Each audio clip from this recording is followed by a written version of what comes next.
welcome to Inky Inspiration. My name is Jeremy. Let's see, we got a couple today. Hopefully, I'll be doing my my regular time or regular length rather for these streams. As you can see, my cat's decided to join me today. He'll probably leave sometime soon. If not, I'll just throw him out. If he starts bothering me.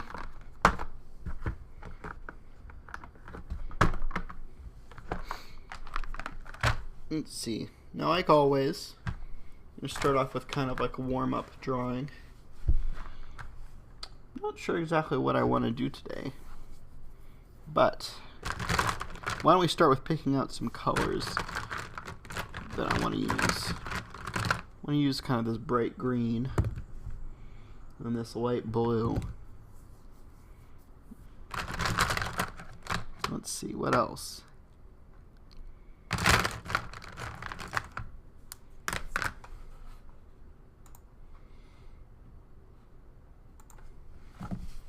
And you know what? I should also probably put on some music.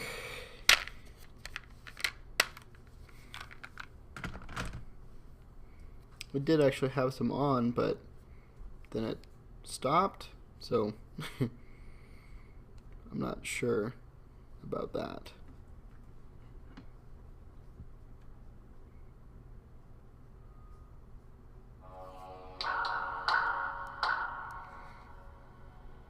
Oh, this sounds a little bit too, I don't know, melancholy, maybe? Let me find something a little bit, something less intense.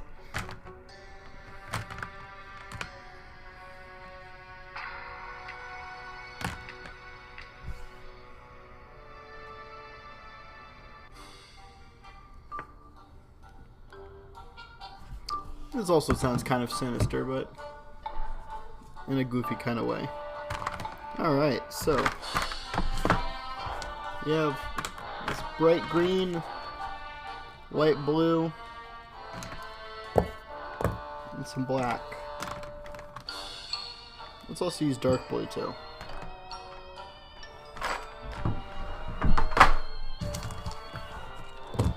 Alright, cat, you're gonna have to move. Come on. Say hi to the camera.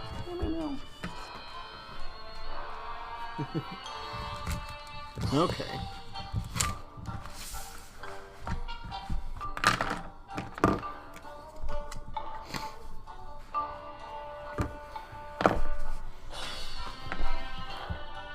Let's start. Let's see.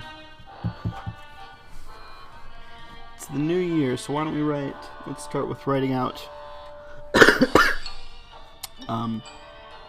We'll write out what our number here.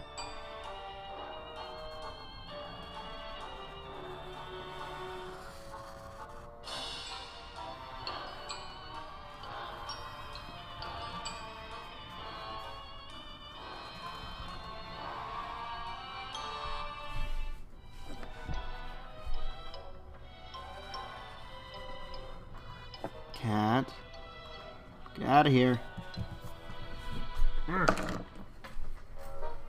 I'm gonna have to lock him out of the room in a minute if he tries it again. I don't mind them being in here, but I do mind it when they crawl over my computer and stuff.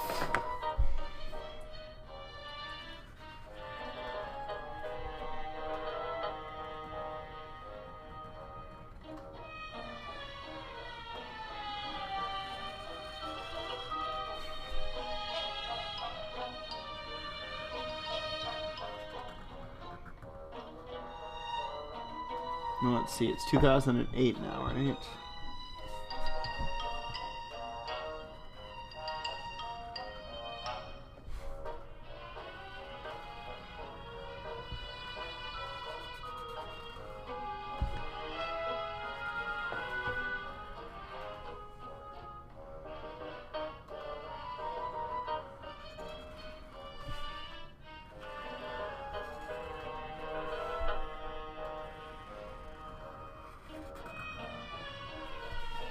Okay. Now I guess we need to do something to kind of decorate it.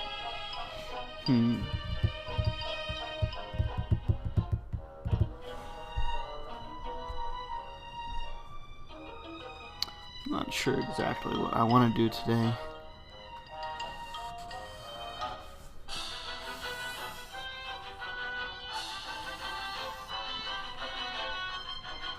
Well, don't know what to do. Making a border is a good way to start, I've found.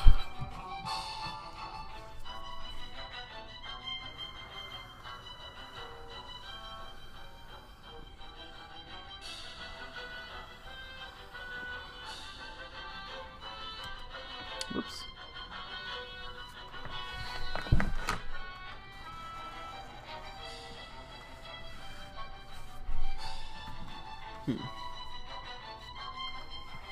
Maybe a little sloppy there. Oh well. And why don't we fill in these corners of our border now?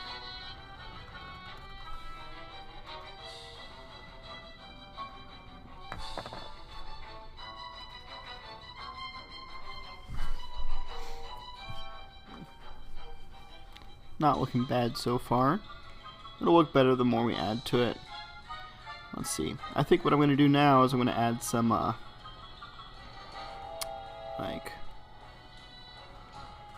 I don't know what you'd call them. Like fish sticks or something. Just these long rectangular additions here.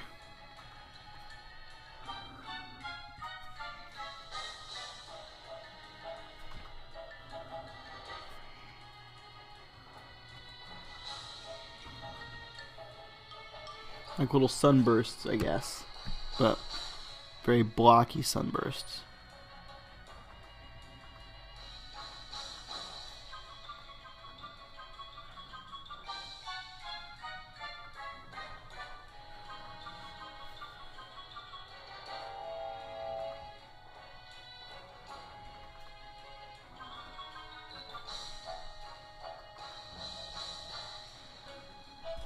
Alright, I'm gonna need to put on some calmer music. This is just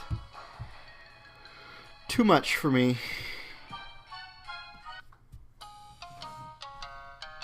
Yeah. Listen to some nice boring Banjo-Kazooie music.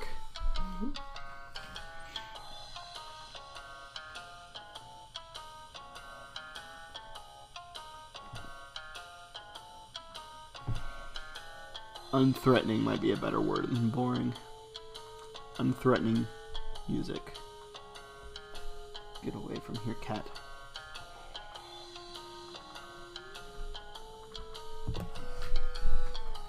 Alright, 1 second, yo. I love you. Get out of my room. There. He won't be bothering us any longer.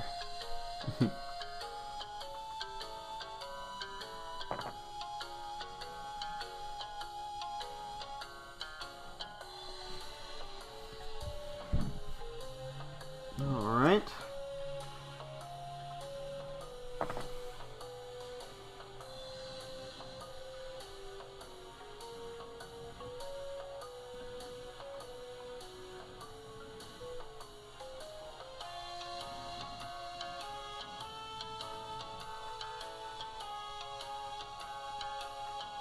I didn't mean to make that gap there, but luckily I can just fill it in with my pen.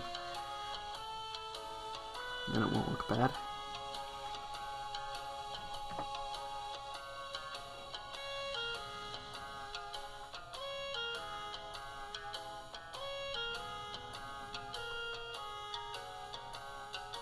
Yeah.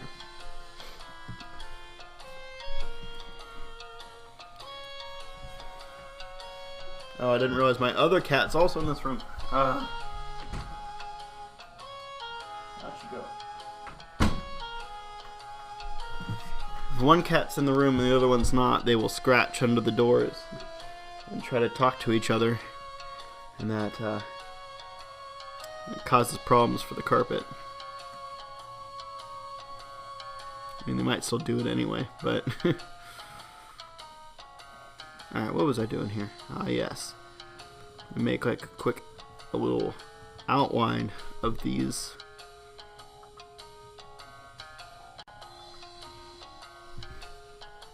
Thusly.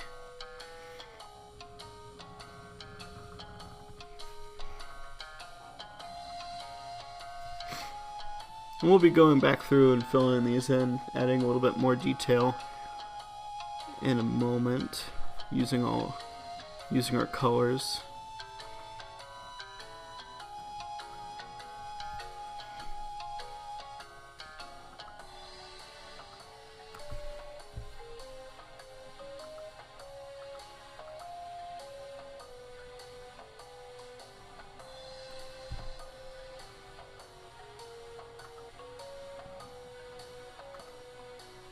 I hope that y'all had a good New Year's.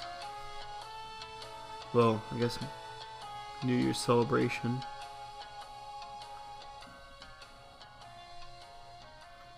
We went over to my family's and my brothers and I played Halo, like the first Halo.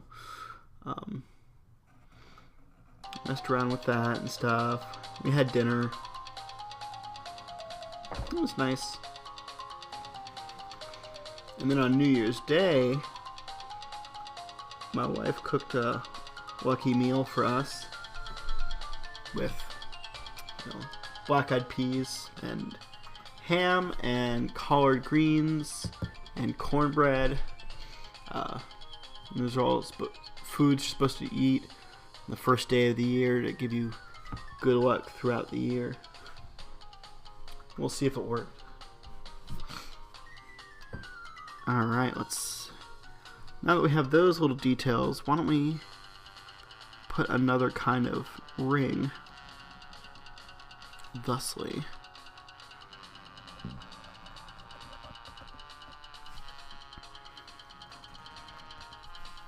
Put one on this side too.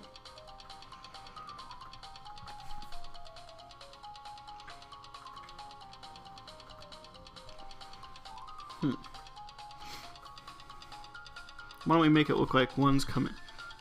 These will just like overlap over and over again. So,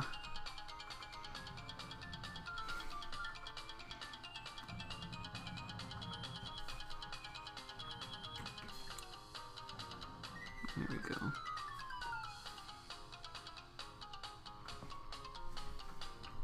There. So now we have some defined areas that we can doodle in. Fill up. What I think I'm going to do,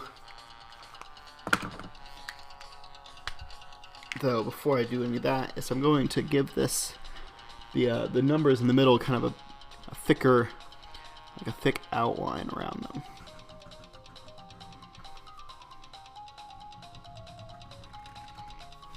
Grab my chisel tip pen here.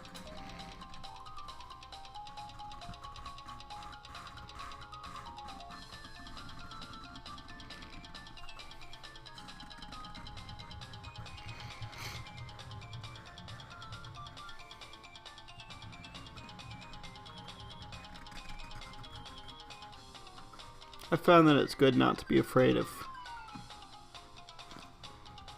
using lots of black in your pictures sometimes.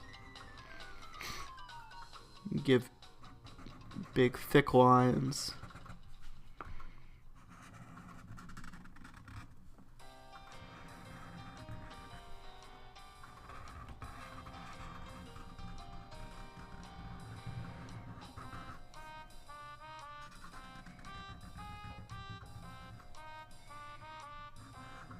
I mean, of course, you don't want to do the whole picture with just like giant lines, or maybe you do. I mean, who am I to say what you should or shouldn't draw?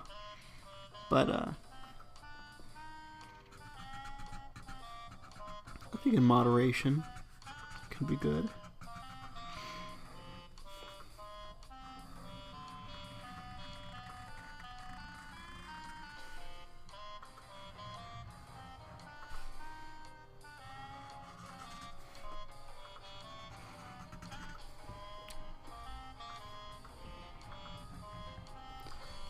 my brother and my dad and I, and there's this setting that we made for the original Halo game that's a lot of fun to play. In the first game, one of the multiplayer maps, it's basically just 2 hallways side by side, and there's not much more to it than that.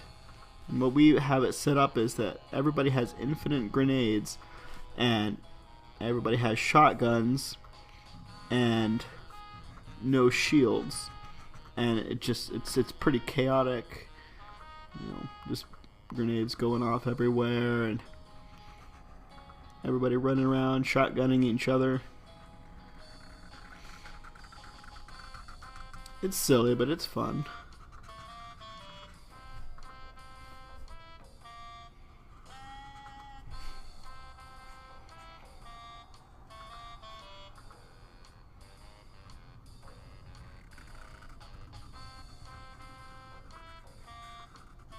Some of these parts where the lines aren't very even, I'll go back in with the smaller pen and kind of fix them up.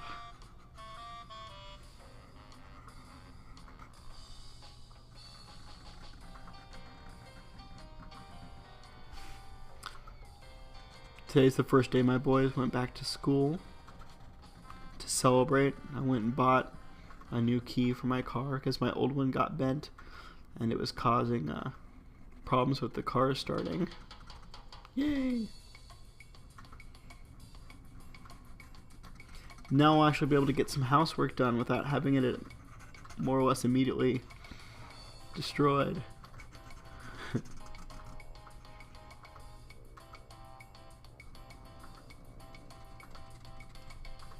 Alright.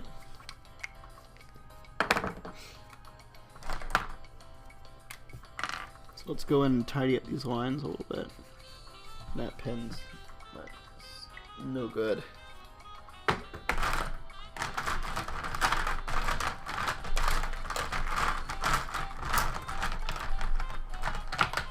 Here we go. Luckily I have a couple black Sharpies.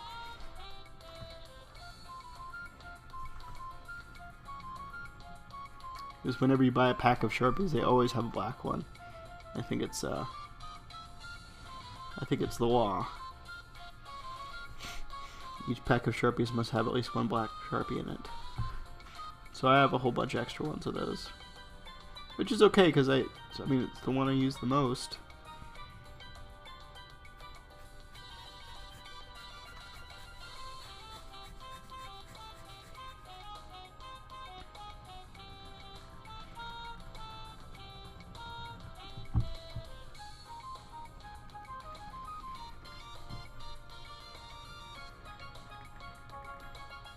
I like the chisel tip pens, but sometimes it's hard to keep it uniform throughout the whole stroke.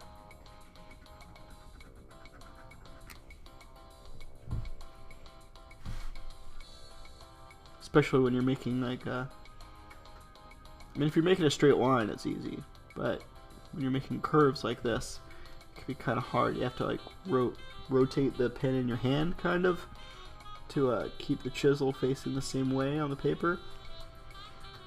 And unfortunately, since it's such a broad pen, it's hard to kind of rotate it. That's okay. That's why I have the smaller pens. I can fix up the lines.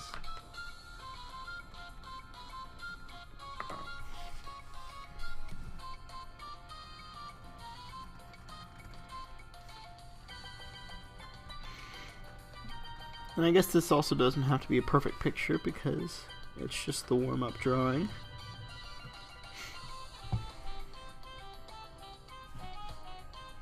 Straighten out this edge here.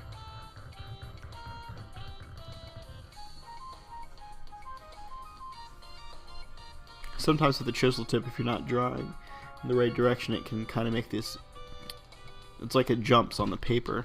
It makes a straight, it inks all the way through, but in some parts it puts down more ink than others, so you see this kind of rippling effect, which I guess would be cool if that's what I wanted to have. but it's not right now.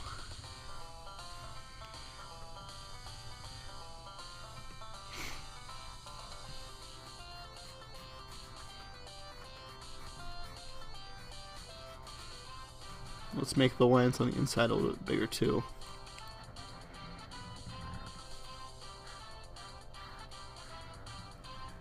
And it's like impossible for me to draw a good circle. Maybe that's something I need to practice. Just spend an hour and draw a bunch of circles.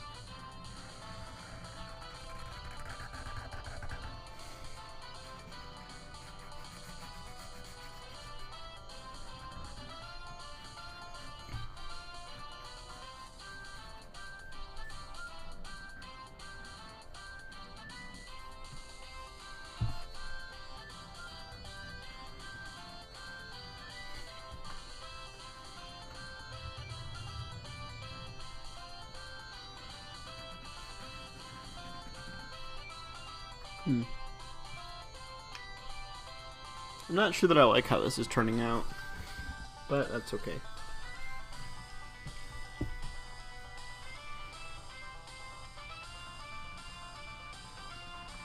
Sometimes even if you don't like your drawing, you just need to keep going because maybe it'll turn out better than you think at the end.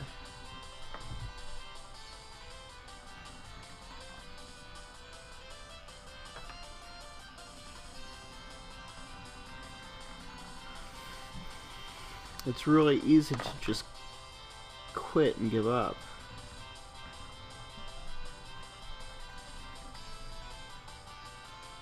I could just go off and play Fortnite or something, but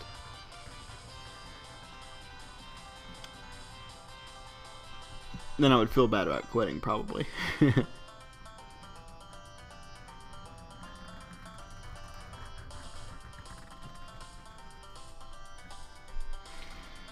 And then this picture would never get done, and that would be a shame too.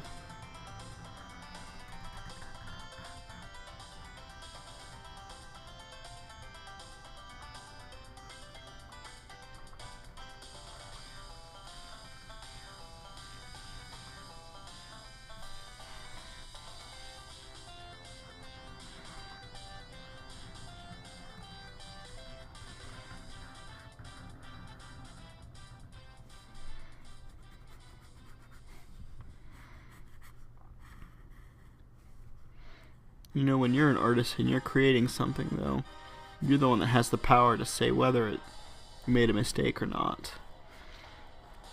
Nobody else is making it, it's just you, so you can say, oh no, I messed up, this is a mistake, now it's all ruined. Or you can say,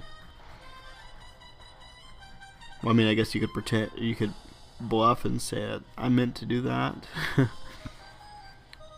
But no one will know either way.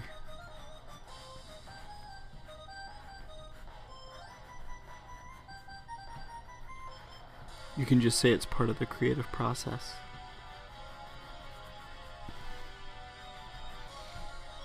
And sometimes mistakes turn out to be really cool additions to something.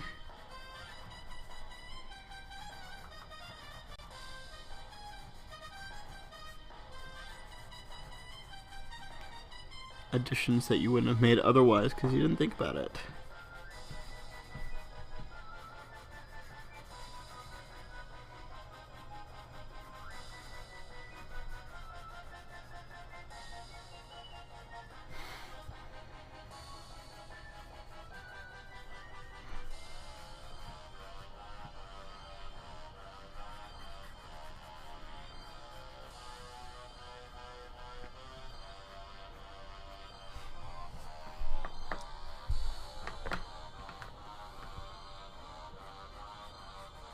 I guess what I'm saying is just to not give up, because that would be a real shame. Use the mistakes, learn from them, just keep going though.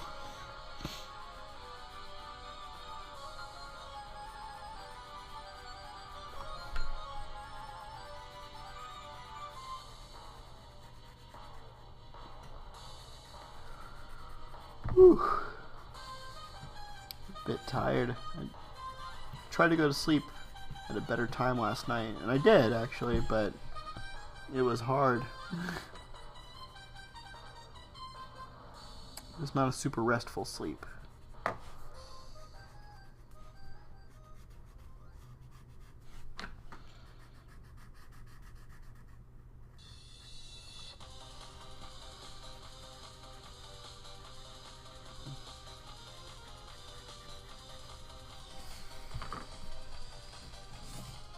Let's find some better music. Not that this is bad, but it's not, I'm not really feeling it right now.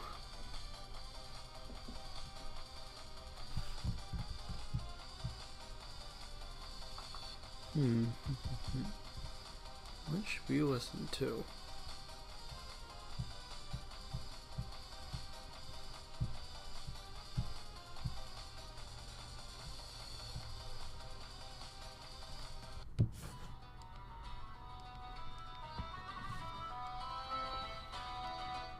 Something a little calmer, I guess.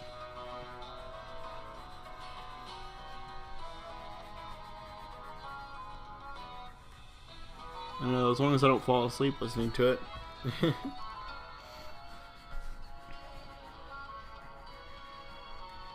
Part of me would really like to just quit doing this, to give up and stop.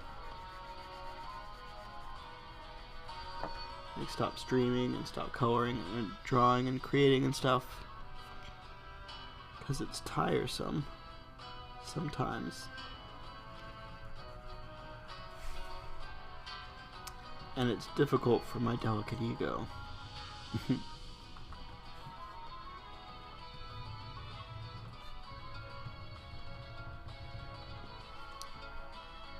But I know I should keep at it.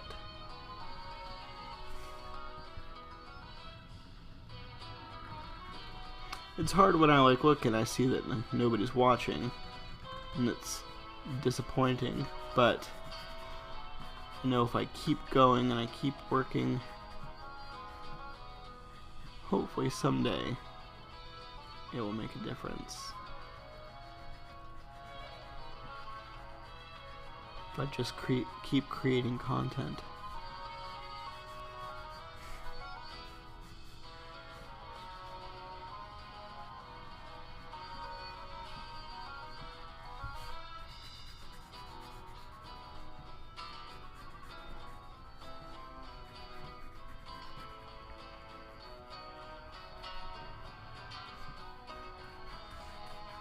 Okay, there, finally done filling in those lines, making them bolder.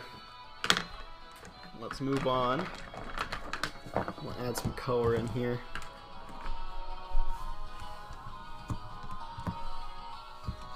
Alright, first,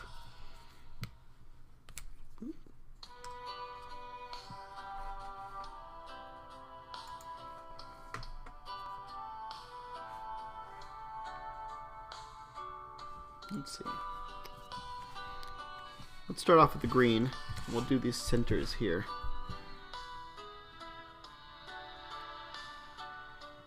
No, let's just do some dots for now.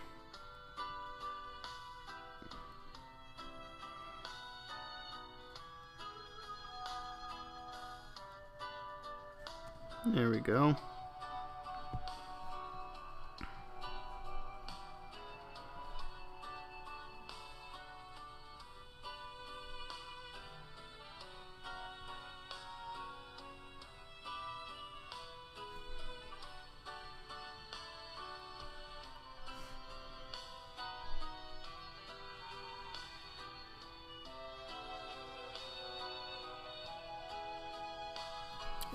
It's not looking bad.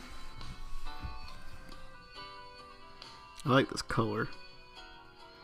It's way easier to do tiny dots like this with these, with the Bic pens, because they have kind of a finer point than the Sharpies do.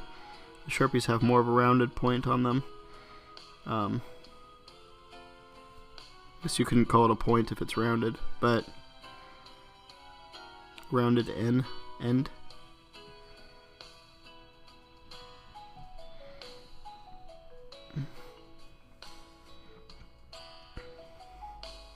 Yeah, I think the next time if I need to buy more markers, I'll go with the big ones. I'm just enjoying using them a lot more. Maybe not a lot more, maybe that's too much of a hyperbole, but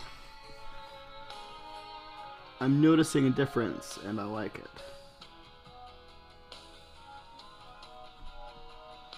And of course, if like somebody gave me Sharpies, I wouldn't throw them away. I'm not gonna throw the ones I have now.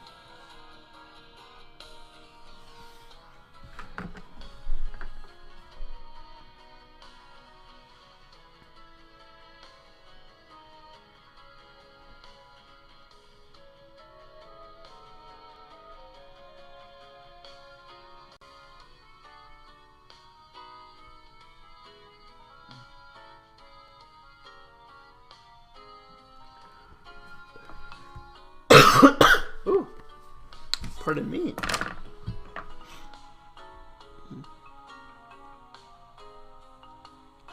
Speaking of Fortnite, a couple moments ago, I'm still really enjoying that game. They had this mode recently that was a lot of fun. It was high explosives, so everybody would be in a team of 4, and every weapon in the game or on the field would all be basically just anything that exploded. So you'd have grenades and grenade launchers and rockets, and it was a lot of fun. And I won a couple times with my teams. Not so often that it got boring. It was still like a nice surprise every time. Seems like the only time I can win is with a group. I was playing with a group of in a group of 4 yesterday, and it was pretty amazing. We were doing really well. All four of us were still alive until the very end, when one person got all of us, not with like a rocket or anything like even like a fancy assault rifle, but he just got up by just getting us with a like a plain old shotgun. It was good. It was good for him. It was very impressive. It was very shocking too. It was not something I was expecting to happen.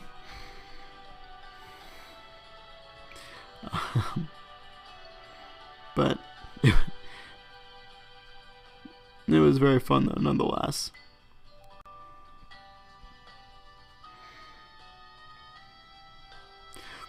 They took the rocket mode off, the high explosive mode off of. It was just a limited time thing, but they probably also had a lot of problems. It seemed like every third game, your team would, one member of your team would just decide that they were bored and start killing their own team, and that was very frustrating. Like the first 2 times it happened, I thought that it was a mistake at first. Like the rockets, they have pretty big splash damage, so I could see somebody accidentally firing one off and then killing you. But the thing is, when you're playing in a group, if you die or if you lose all your health, you don't die immediately. You get knocked down and you have to crawl around, and your team can come and revive you. So even if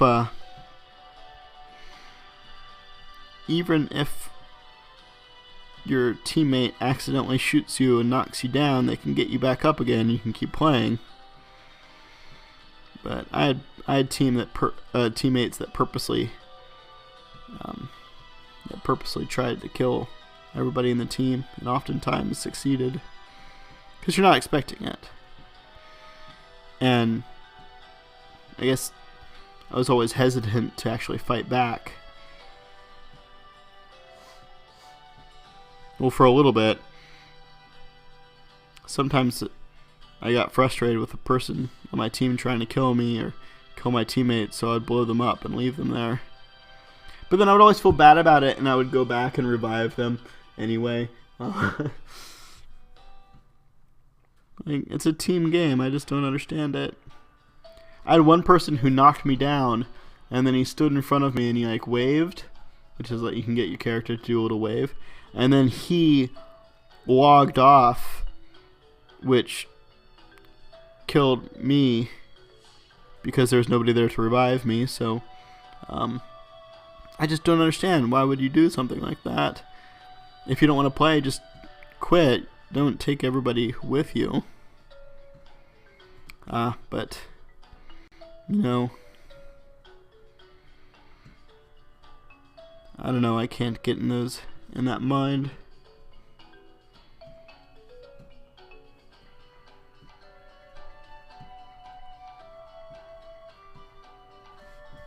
Maybe if I like actually knew how to like send messages through the PlayStation, I would have asked them, but probably wouldn't have helped at all. Probably wouldn't have gotten a good answer.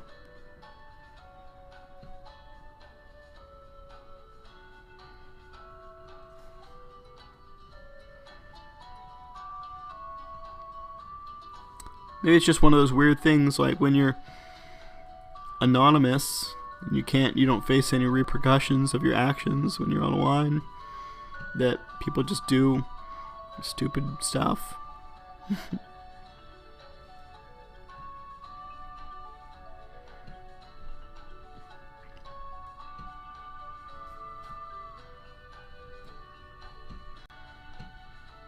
It's a weird definition of fun, but I guess it's somebody's definition. Overall, though, I still love the game. I like how the developers for the game keep adding stuff and changing things around. It keeps the game fresh. I think they just recently added silenced pistols, which is cool. Some people's tactics, there's bushes around the playing field, and you can get your character to stand inside of a bush, and if you crouch down, it makes them, well, other people can't see you. And so if you have a silenced weapon, that is also helpful too. You can even, if you're lucky, when you open up a loot box or a treasure chest, sometimes they have like bushes inside of them that you can wear around, and it's really funny. It's like this little bush just running around. And right now, since it's the holiday expansion is on, all of the bushes around the map have like little Christmas lights on them. So if you're like running through a house wearing a big bush on you with bright, colorful, twinkly lights,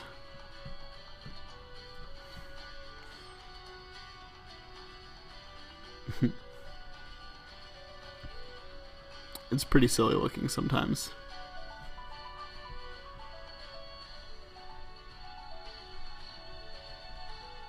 Boop.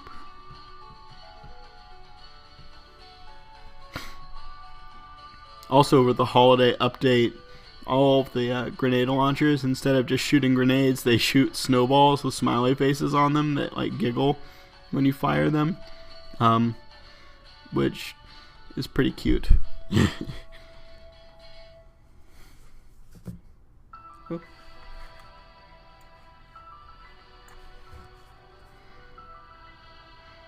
I'm excited to see if they're going to do anything for Valentine. Maybe like put a bow, an arrow as a weapon. That would be interesting. They added a grenade not too long ago called the Boogie Bomb, and it looks like a little disco ball grenade. And when you throw it, it makes the whoever's hit by it, it makes them dance for a little bit, which is pretty funny. Um, even though they did steal that idea from Ratchet and Clank, who have been having like the Groovatron or whatever it's called for quite a while in their games. But it's still fun.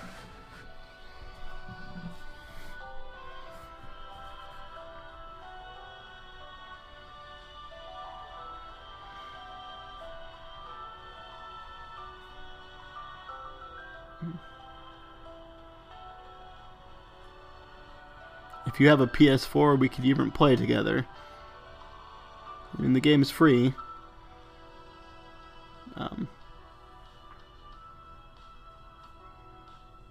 You could just tell me your PlayStation handle and I could look you up. But I'm hoping that they'll add some sort of themed weapon for Valentine's Day. That'd be neat. Although I don't know how a bow and arrow would work in that game really. Maybe they'll just change the sniper rifle to look like Cupid's bow. They'll probably have some sort of outfit that you could buy. I think that's where they make the majority of their money on the game, is by selling cosmetic items like that. Ooh, making all these tiny dots, making my hand hurt.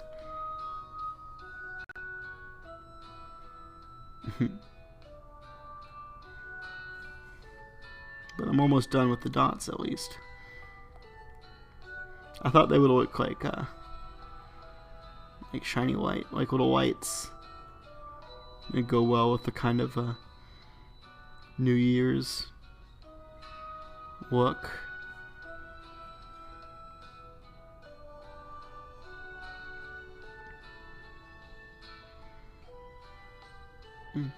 My little brother went downtown for New Year's. I should probably ask him how that was. I imagine it was super crowded and it was very cold. At least for Texas, it was pretty cold. Do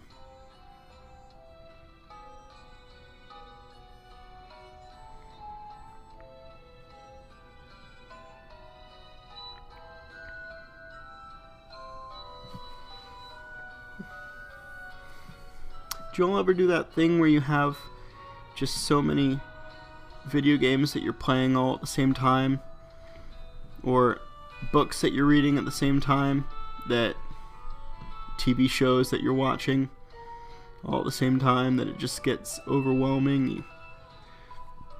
It stresses me out a little bit sometimes. I have like 7 different video games that I'm like halfway through them, and I should really go and just focus on one and finish it. I was doing that for a while with Hollow Knight, but yeah, to be honest, I'm at the end of the game, and it is getting really difficult, just maybe too difficult for me, and I'm intimidated by it, honestly. I could probably go beat the final boss if I wanted to, but I'm trying to unlock the secret ending, or the alternate ending, or whatever they call it in this particular game.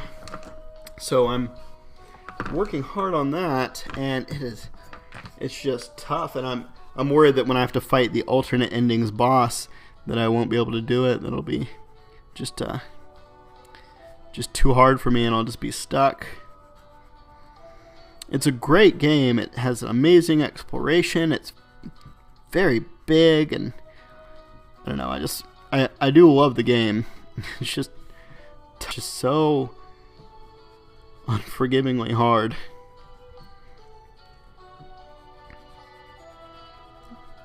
But at some point I need to go and finish it. Now, let's see, what else am I playing right now? I'm also playing Planet Coaster, although that one's not really a hard game. It's kind of what's a good way to put it? So I love the original Roller Coaster Tycoons. They were a lot of fun. I used to play through the missions, but I always wanted the free mode. Like, I wanted unlimited money, and I wanted to have all of the rides unlocked from the beginning instead of having to research them, and I would just make the best park ever. And now Planet Coaster is out, and it's actually by the same people who did Roller Coaster Tycoon, and it has a lot of similar things. It's a lot more in depth. I mean, you have to manage like your employees' happiness and give them breaks and stuff and things like that. Whereas in Roller Coaster Tycoon, you could just hire a janitor, and that janitor will work forever, or the engineer. In this one, they need to take breaks at the employee, and they get mad if they have too much work. They get mad if they don't have enough work, and they can even quit, which is just crazy to me. It makes it realistic, that's true, but maybe too realistic. Alright, I think I'm just going to fill in these little circles here with this, this dark blue. Actually, you know what? I think this is dark purple, which actually is better. I think that would look better anyway. Need to get some dark colors in here. It's very rich purple, royal purple. I like it a lot. But, you know, when I was playing Roller Coaster Tycoon, I wanted all this freedom. I wanted to do anything I wanted with the park. I wanted to build whatever I wanted, whenever I wanted. But now in Planet Coaster, now that I have that ability,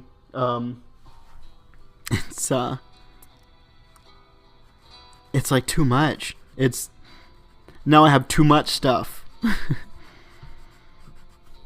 And that can be a bit intimidating.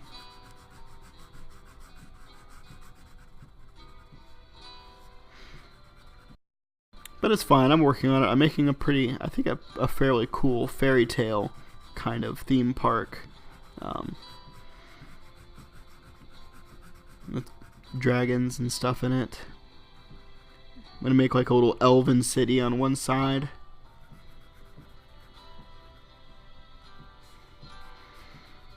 And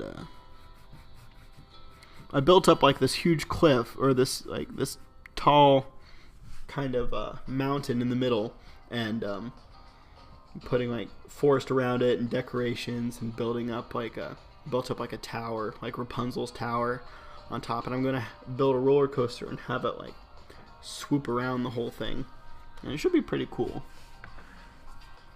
once it's finished.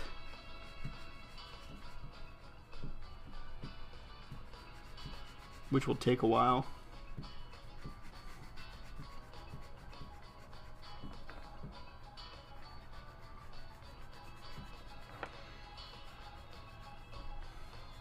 It's just that thing. There's just so many options that hard to make choices sometimes. It's like when you're little and your dad says that you can get one candy from the store, and you just can't make up your mind because there's so many choices. So you end up getting none. I wonder if anybody else has had that kind of experience. Like, that's something that's a very vivid memory to me. When I was younger, ended up not getting anything at all because I couldn't make up my mind on which candy I wanted. Nowadays, it's a lot easier. Nowadays, I know more about what I want. It's a Reese's. Although occasionally I like Crunch Bars and things like that. Alright. I used to really like Three Musketeers when I was younger, and now I don't care for them too much. Alright, let's move into our middle rings, I guess. What are we going to do here? I think what we need to do is... I think I'm just going to make like X's. Like little X's like this. Just all over the whole thing.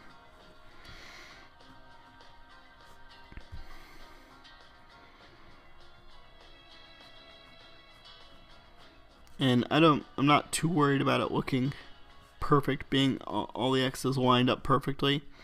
In fact, I think it works a little better if they're a little bit sloppy looking.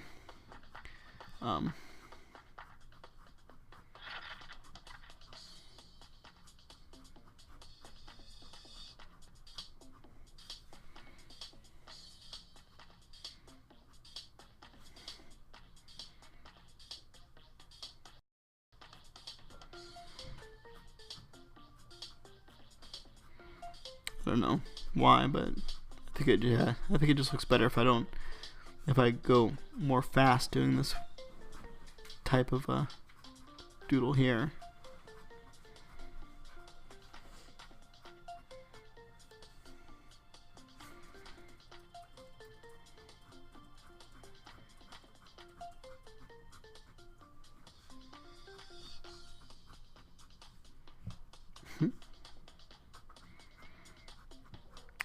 Thank you. I'm glad that you like the dots. They do kind of look like confetti. I was thinking like small twinkly lights, but yeah, confetti. Confetti is also on theme.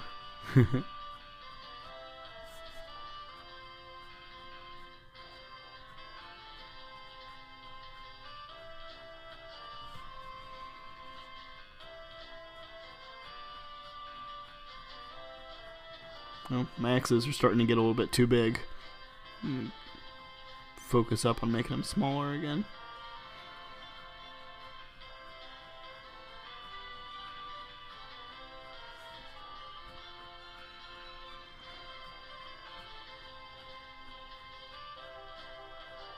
If you're drawing at home, I think the best things to focus on when you're drawing, or when you're just doing a warm-up or something like this, you're just focusing, you're just trying to fill space.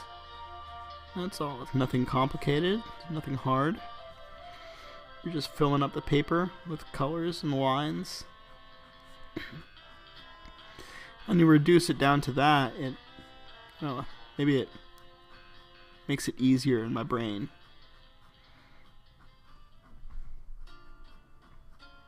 Makes it easier to forgive myself if I'm messing up on something. Excuse me, because I know it's just lines on paper. It's just colors. Nothing too complicated.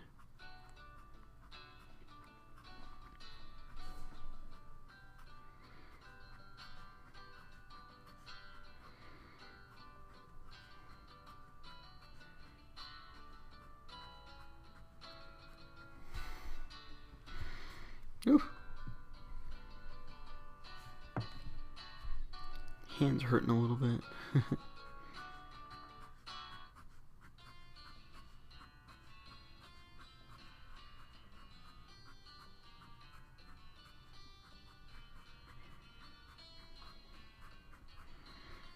feel like maybe I'm gonna need to get one of those like things you wear around your hand. Maybe like a compression sleeve or something like that while I'm working, because I grip my pens so tightly that probably can't be too good for my fingers.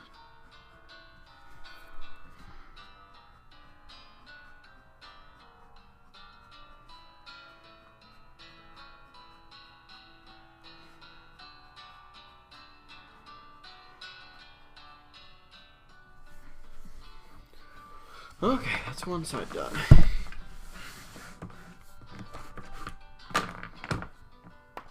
Oh.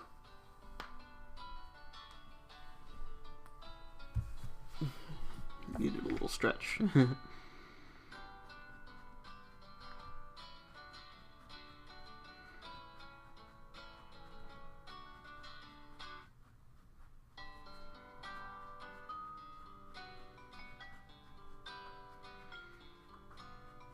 When you stop worrying about how good your picture looks, or how amazing it is, or how it doesn't look like what you wanted it to look like, or something like that, I think that's when you end up being the most creative. And also, it's, I think, more relaxing if you... That's kind of a dumb thing to say. If you don't worry, you can relax. But it is kind of true. When I'm too focused on trying to get something to look perfectly how it looks in my brain, it's not much fun.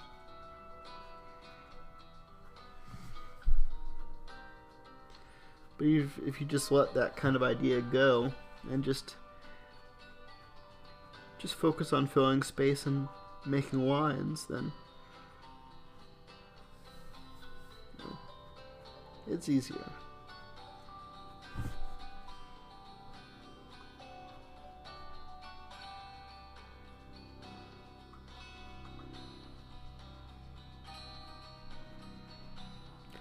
Whew.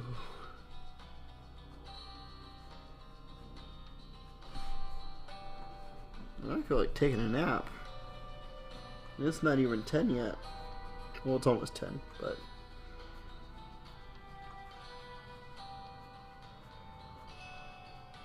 maybe after I get all this finished. Although I still need to do some vacuuming and some tidying up. My boys got 12 Lego sets for Christmas, and we are still in the middle of putting them together. Not all of them. Some of them we have hidden away. Although some of the ones that we hid away have been taken out recently anyway.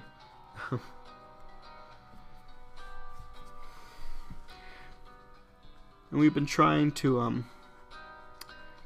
divide them up by color and store them in different bins to make it easier.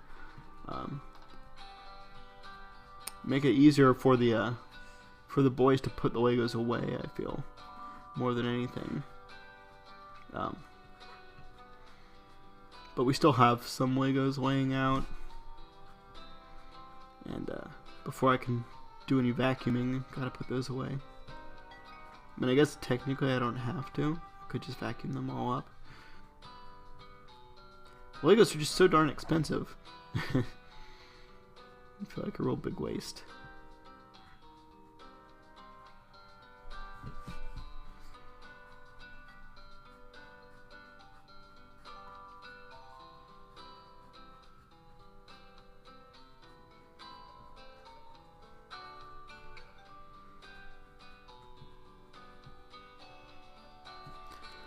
Ooh.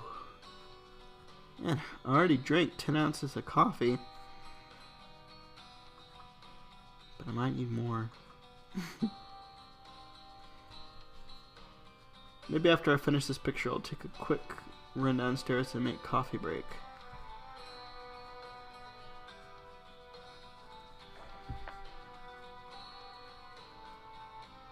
If that's okay with you, gentle viewers.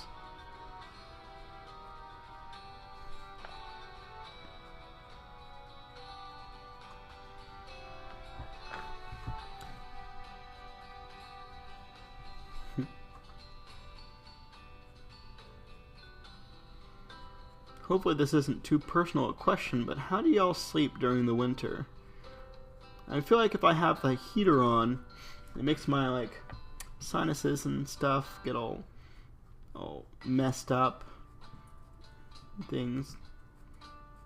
But I don't want it too cold either. I mean, I usually have a whole bunch of blankets on. Like 7 blankets. 2, 3, 4, 5. Well, only 5 last night, but several. Yeah, and the heater will make my skin all dry and prickly feeling.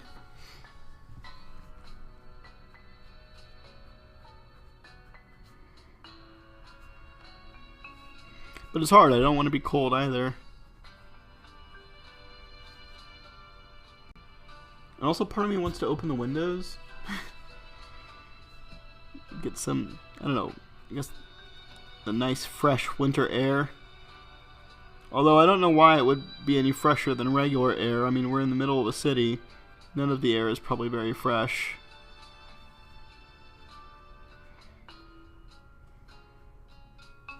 Probably what comes through our air filter is the best. But see, if you have too many blankets on, then it starts getting too hot.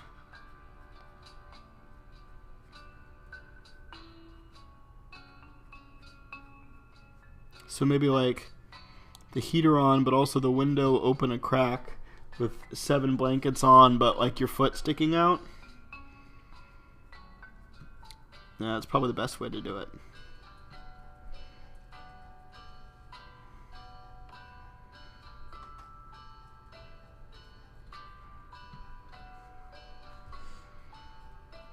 But if you stick your foot out while you sleep, the monster will grab it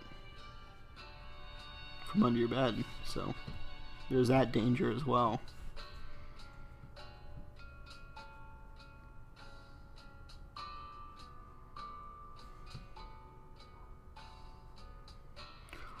Ooh.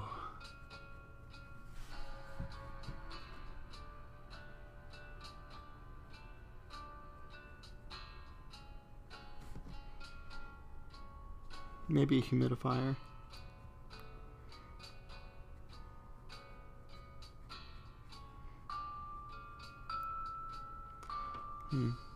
So what do I need to do to get more viewers on this website? I wonder if I can like...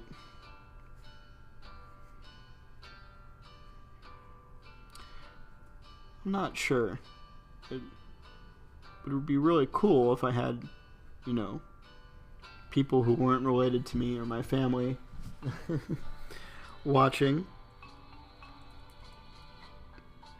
But I'm not sure what else to do. I'm already trying to advertise on social media platforms, but it's not working. I could stream in the evening, but that's when like my family is all home. I have to make dinner and hang out and stuff.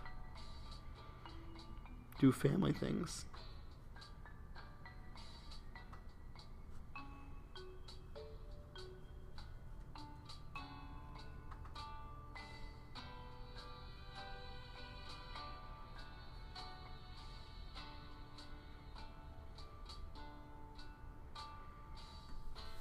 Is there a way that I can pay money and people will watch more?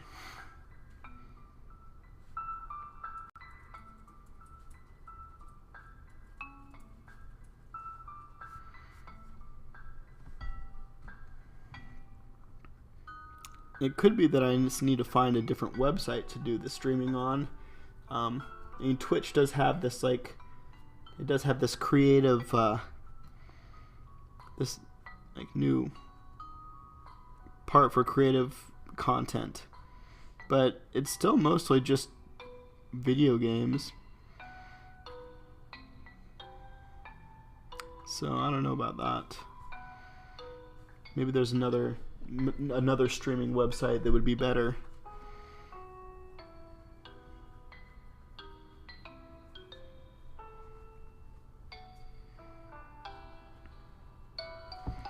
I know with Instagram you can do streaming, but the problem with that is that you can only stream for an hour at a time, and you can't do it through your computer. At least I haven't figured out how. So it would just be doing it on my phone, and that doesn't seem like it would be a viable strategy.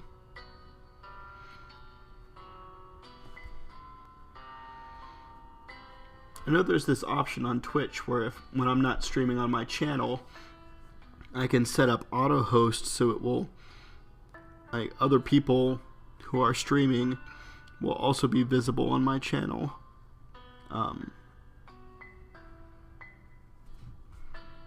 Like, that's something I can go do, and they say, oh, it's going to increase your viewers by 10%, which I guess for me would be like, I don't know, 0.1 viewer.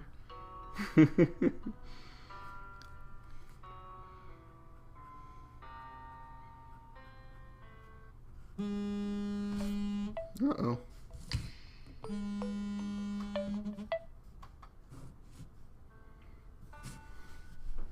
Sorry about that.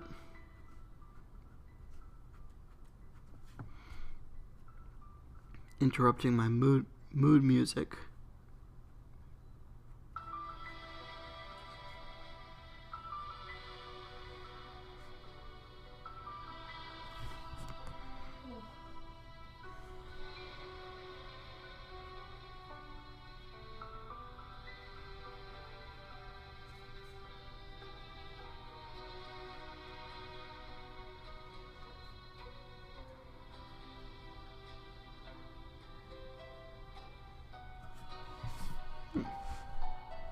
He's got a little bit cramped up at the top, but I think that's okay.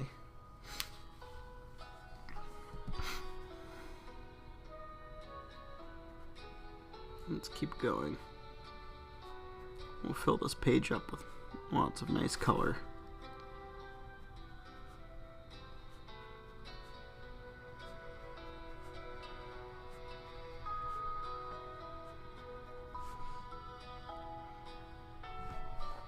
I guess something I could do was I could work more on the Facebook page for this, for my content, and then after I have that kind of looking nice and filled out, I could use YouTube's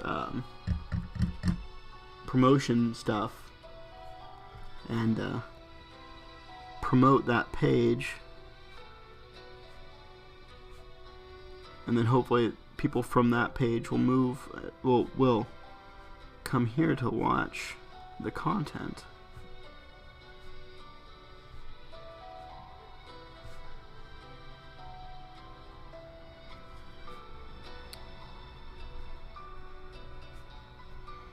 It's hard to know. I'm many things, but I'm not a social media expert. Even though I did take a class in social media marketing in college, but it was a dumb class. And the person who taught it, she was a relatively new teacher, or professor, and it honestly didn't seem like she really knew what she was doing that much.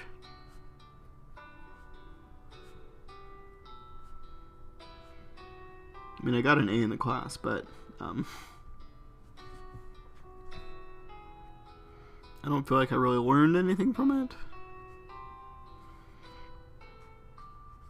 It seemed like a lot of what she taught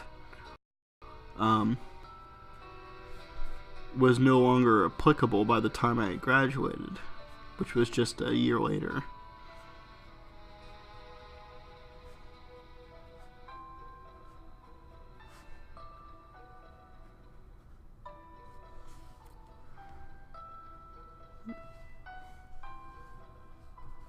I feel like the problem sometimes with some classes in university. Like our technology and our world just changes so quickly that sometimes the information that we learn in school is no longer relevant or helpful.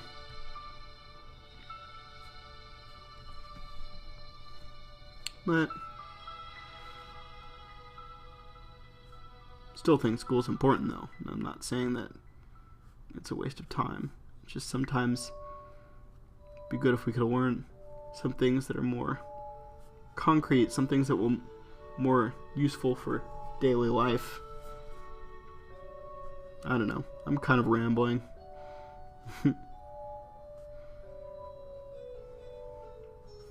I mean, I got a degree in radio, television, and film. So I could have done something like I don't know, engineering or computer technologies, something like that. But even those jobs are they're so fast paced that sometimes things that you learn in them are no longer valid by the time you graduate.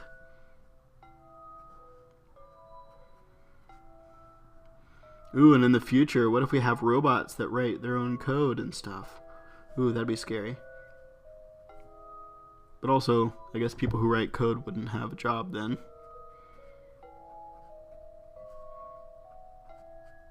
Oh, if a robot writes its own code, is that basically like giving it free will? I mean, it can just program itself to do what it wants. You have to put in some sort of unbreakable metacode that prevents it from coding itself to do things you don't want it to. That would be something. Alright. Now time for the innermost circle. Let's see, what little dealy design are we going to put in here? I mean, I don't have a lot of space, because a lot of it's covered up. I think what I'll do is first I'll make a little dot here in the middle, and I'll put lines radiating out of it, like so. And then I will do lines in between those lines radiating out, like so.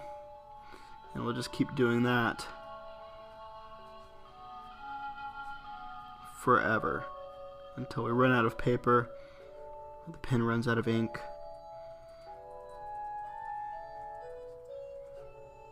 Probably we'll just run out of space on the paper.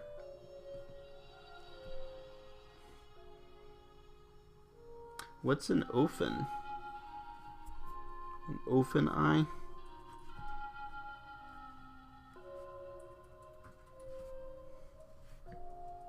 Oh, reminds of an eye. I read weird. Since I'm dyslexic, sometimes my brain puts in words where there aren't words, or otherwise changes around what I'm reading.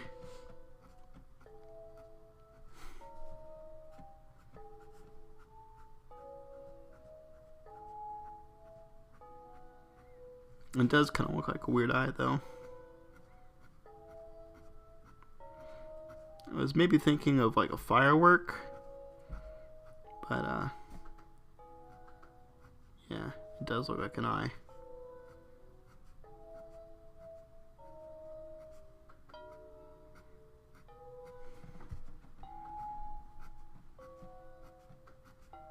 This music is weird.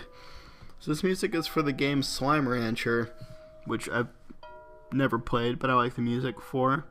But this particular music sounds like it's more suited for, I don't know, there's this Russian game company called Ice Pick Lodge, and they put out some very strange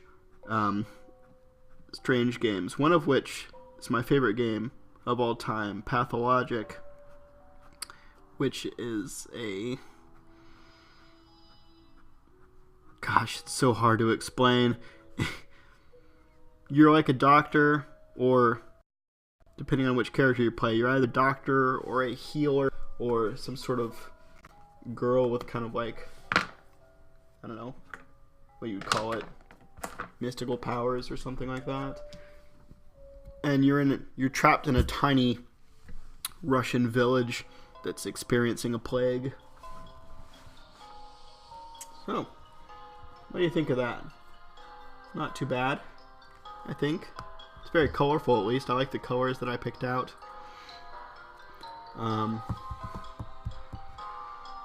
Maybe I should finish up this border a little bit.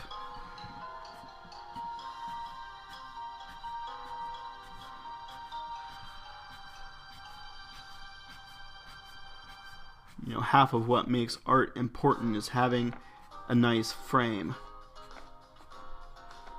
This is kind of like my frame here. Like, an art piece is so much more impressive looking if it's in a great, like, hand-carved wooden frame, carved from a piece of King Arthur's Round Table, with a relief of giggling, cackling demons around it or something.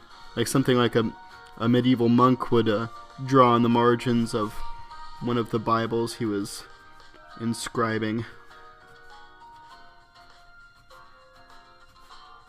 I watched a short documentary about that not long ago, about all the weird pictures that the monks who were transcribing the Bible over and over again would draw in the margins.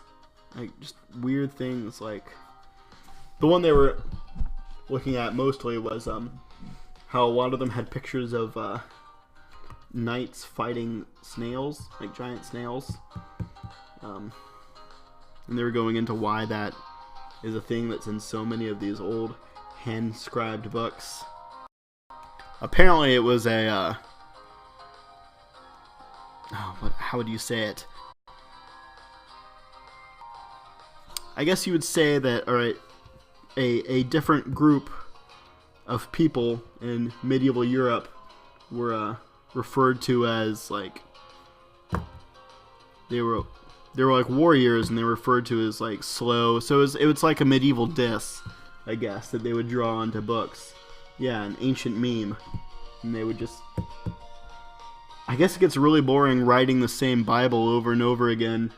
And it probably takes a long time, so I guess in between, the monks who would transcribe would draw these little doodles in the margins. Like little guys fighting snails. Came up just a lot.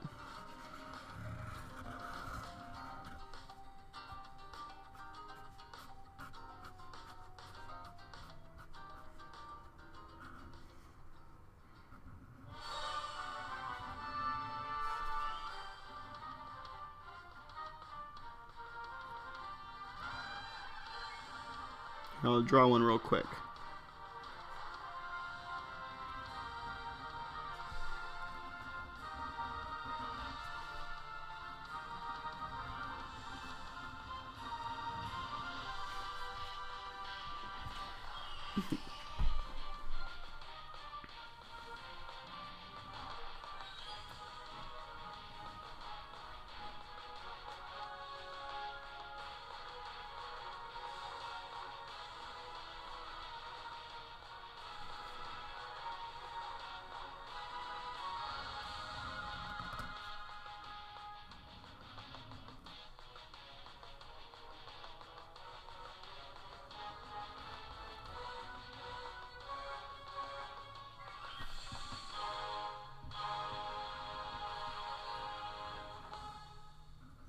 A really crappy little drawing. That's okay.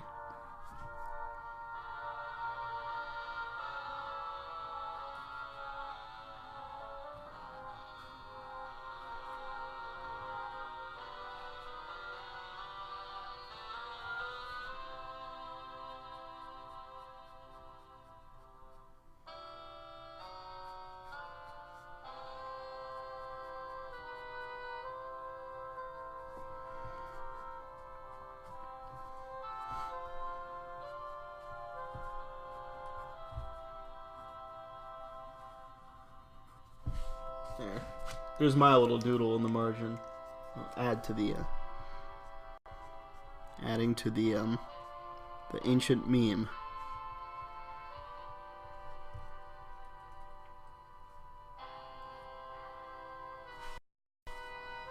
There, he's sticking his tongue out. Alright, if y'all give me 5 minutes, I'm gonna go make myself some coffee.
Okay.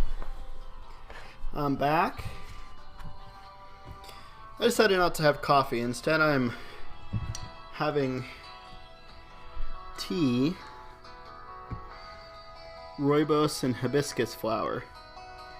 The problem is that the rooibos is so small that they slip between the mesh of my little tea holder, so it's all floating around inside there. And which is a little bit gross because it's like wood chips, kind of like small flavorful wood chips. Oh well, I'll drink it anyway. Just extra flavor.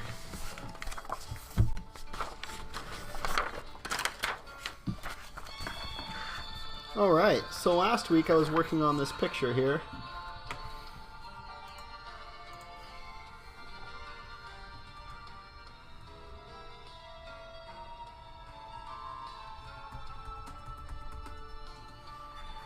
Alright. Just getting a picture for references for myself real quick. But anyway, so I drew this picture of Gray Prince Zote from Hollow Knight. Now, this is not what Zote actually looks like in the game. This is the imagined version of him, I guess you would say. How would you... trying to think how you would put it. See, there's a character in the game. She's kind of like a fangirl. When you rescue her, she writes fan fiction about you that you can find in her house in the main town of the game, Dirtmouth.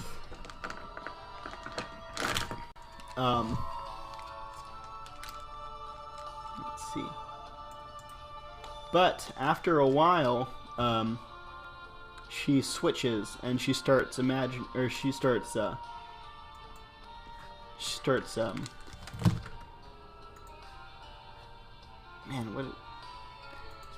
obsessing over Zote instead, even though he is completely useless. So this is her dream version of him. I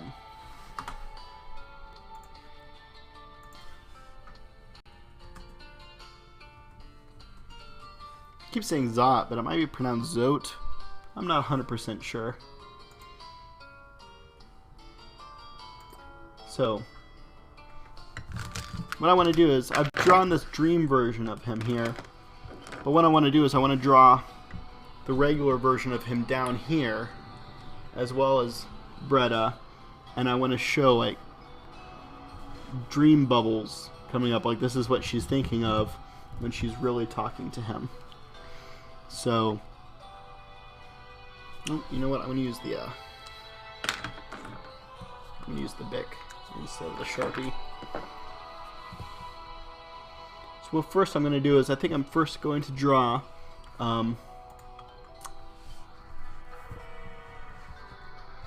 first I'm gonna get my paper in frame properly. First I'm gonna draw Zote what he normally looks like. Normally he's just a little guy.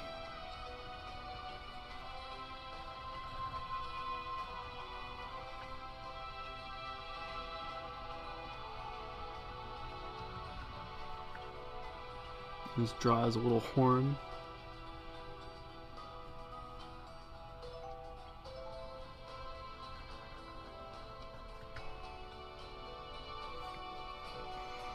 Let's draw his eyes in here. Now he has kind of tired looking eyes.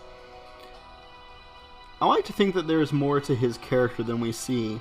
All we see is like this selfish, dumb bug who thinks that he's a great warrior even though he's practically useless. He's completely full of himself, and he's very rude when he talks to your character, no matter how many times you save him. But I think that there's more to him than that. Obviously there has to be some reason that he feels he needs to exaggerate who he is and what he does. There's a theory that he is the main character's sibling, which is hard to explain, I'm realizing, if you don't know the lore of the game.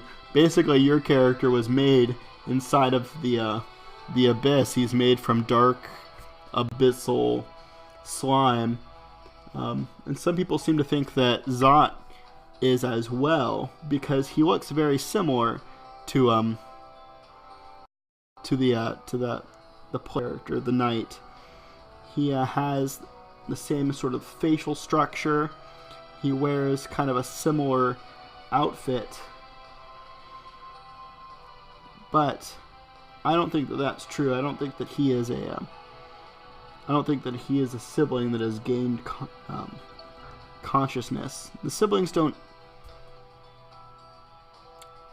Most of them do not talk. They're meant to be empty. I mean, it's called Hollow Knight. They're supposed to be empty vessels. So it doesn't make sense that they would have a personality, especially not one as large as Zote's personality is. The more I say it, the more I'm pretty sure that it's supposed to be Zote. It just makes more sense to me. I think the reason why he looks like the knight is on purpose. I think he dresses himself purposefully to appear like one of the powerful knights.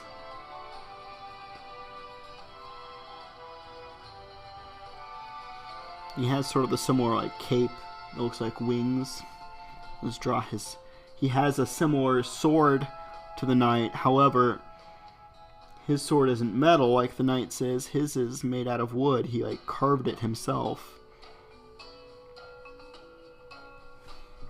He's such a braggart. Like there must be some reason behind it. Some people theorize that, much like Solar in Dark Souls 1, Zote is actually the biological son of the king. People in the beginning thought that Solar might be the biological son of Gwyn, the Lord of Cinder, the one that nobody's supposed to talk about. I don't know why it made his feet square like that. Everybody's feet are like little points like this. I wonder if I can salvage it somehow.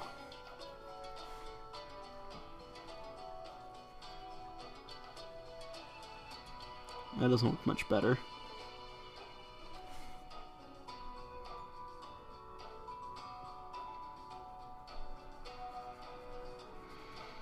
And I kind of like that theory. The theory that he is on this like kind of quest to prove himself. In the game, you get an item called the Dream Nail, which you can use to read people's minds, basically. And when you use it on him, he thinks you can see that he's thinking about a quest of some kind that he's supposedly going on. Also, when he's talking to Bretta and telling her his 57 precepts that make him an excellent warrior, one of them is to ignore your mother, and one of them is to like fight with your father to prove yourself or something. Which I could see if you were the son, like the cast out son of the king of the entire bug world, you would maybe have some negative ideas about your parents.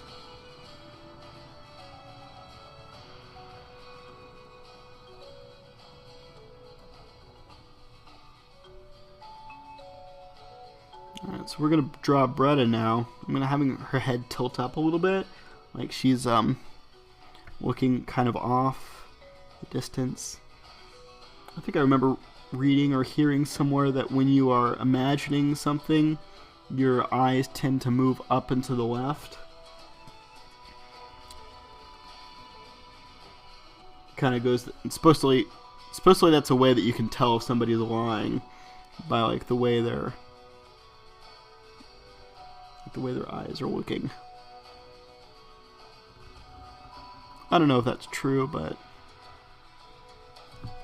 we're gonna kind of use that. She's like, she's off in this kind of dream state.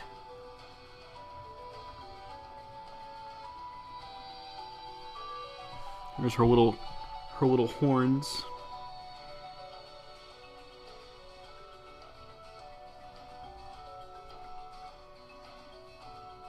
And draw her eyes.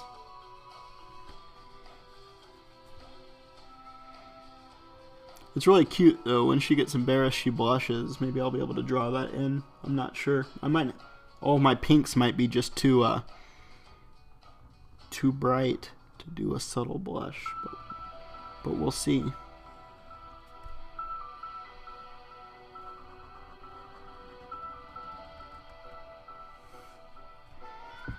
Draw her little legs. It's so cute when she's sitting on the ground. She has like her tiny little legs curled up.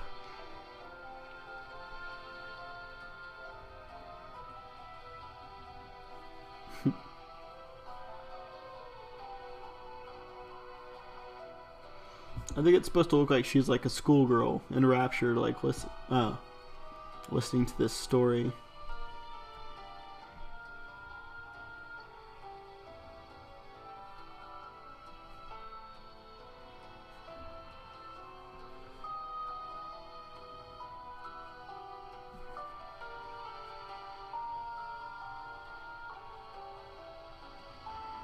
Let's draw her little arms here.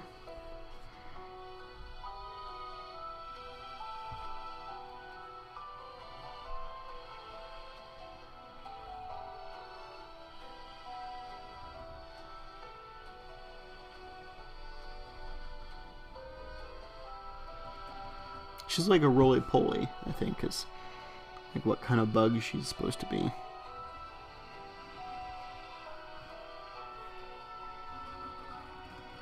know, in some places they call them doodle bugs.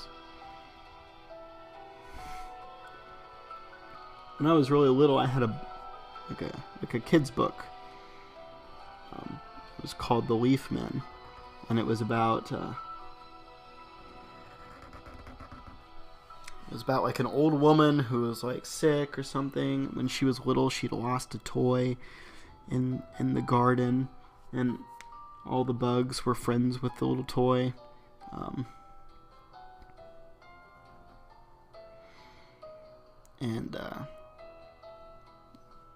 Like the old lady was dying, and all the bugs were sad because she couldn't water the flowers anymore, so the garden was dying. So the toy told them that they had to climb to the top of the tree, and at midnight when the moon was highest, they need to call out for the leaf men to come and save them. So like this group of roly-polies are the ones that decide to do it. They decide that they're the ones that need to go and call the leaf bug, or the leaf men. Whew. Hot. And so it's like the story's like them trying to climb up this tree. They get harassed by like a spider queen and her little spider demons, imps maybe. But finally they end up calling the leaf men. And the leaf men come, and I want to say that they kill the spider and they fix the garden. They like water the plants and sew the flowers' leaves back on, and then they take the toy and they go and they deliver the toy to the old lady, and then she starts feeling better because I guess it's a magic toy or something. But now when I think about doodle bugs, I think about that. They talk about how they're not very fast and not very strong, but they're very brave, and they will keep working no matter what.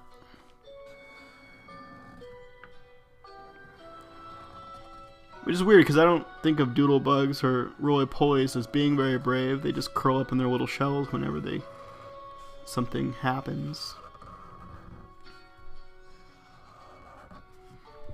I don't think hiding in your shell is not like the classic definition of bravery. But in the book, they're brave.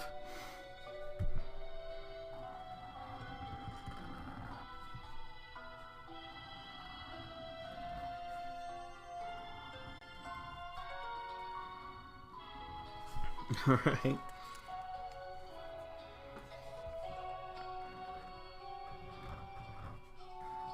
Let's have Zote here. He's telling her his 57 precepts. And he's just going on and on. So she's getting bored and starting to use her imagination instead of paying attention to who she's really talking to. So he's going blah blah blah.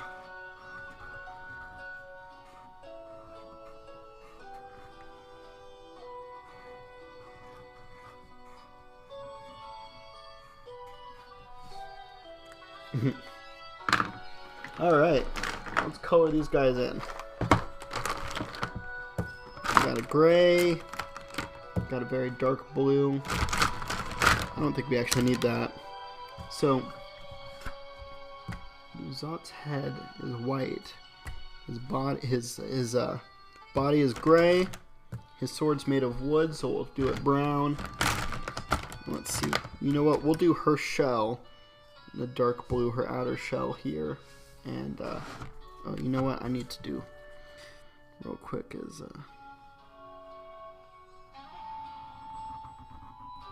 there we go.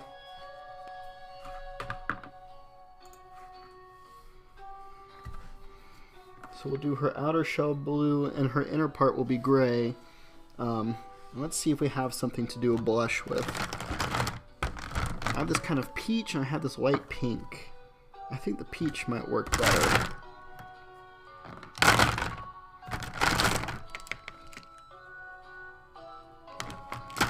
And as for her head, we'll make her head kind of like a light blue too. I think this one is what we'll use for it.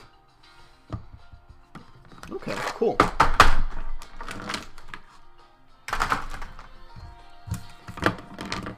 Let's start first with her kind of blush.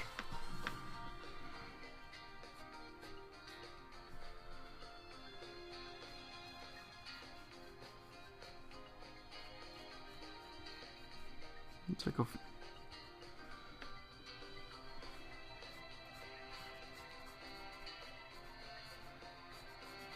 I don't know if this is gonna work.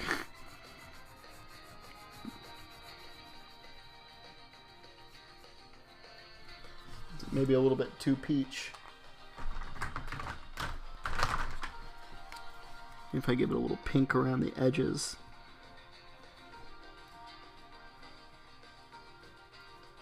You know what? It looks good with the pink on top of the peach. Let's see.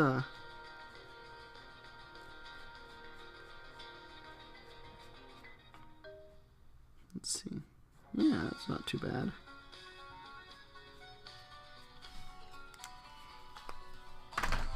Kind of looks like a blush, I guess.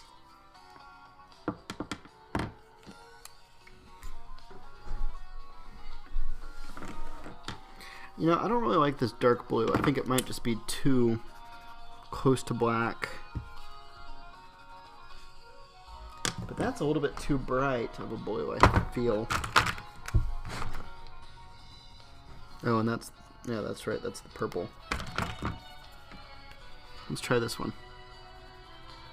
Yeah, that'll work.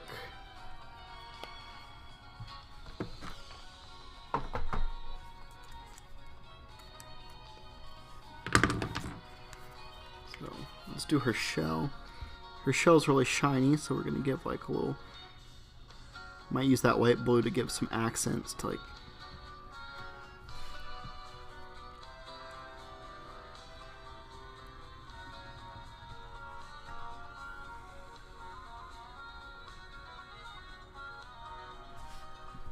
Let's get that. So like there's a light shining behind her. There's also like a light shining in front of her a little bit too.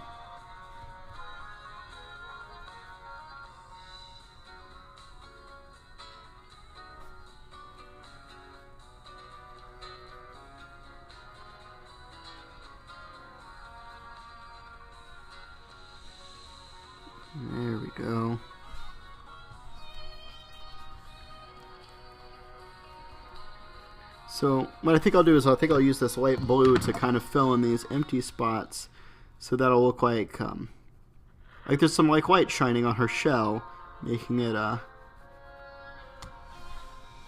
it look a little bit more,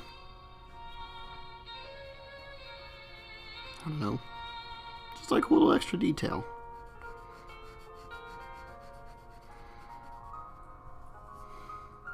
All these pens, you have to keep in mind that they're a lighter color when they dry, just like when you're painting. When it dries, it's always going to look a little bit lighter.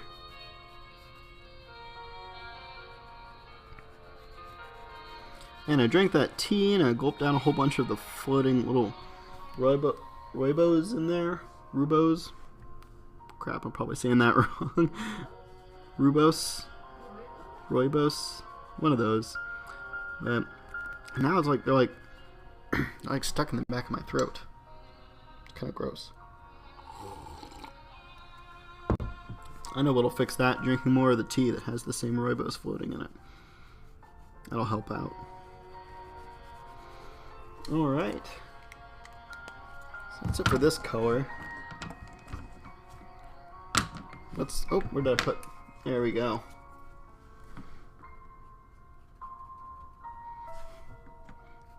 There's where those shadows are. Or the opposite of shadows. That's where the highlights are.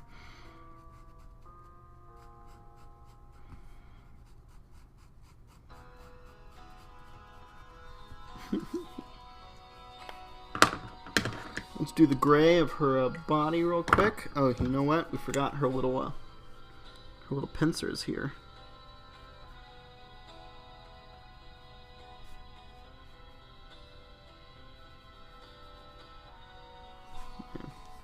I don't know if it really looks like she's blushing, but I don't think it looks that bad either.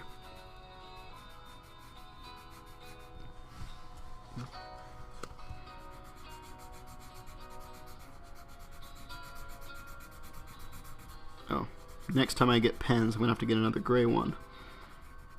They are quickly running out of juice. You know what? There's a little line on her frame like this, like where her car piece is split. Oh yeah, I want to make sure I grabbed the right pen before I started drawing.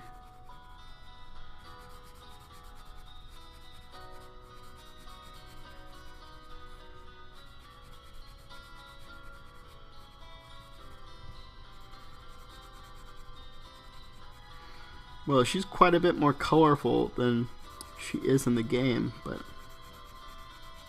I think that's okay. It's my picture. I do as I please.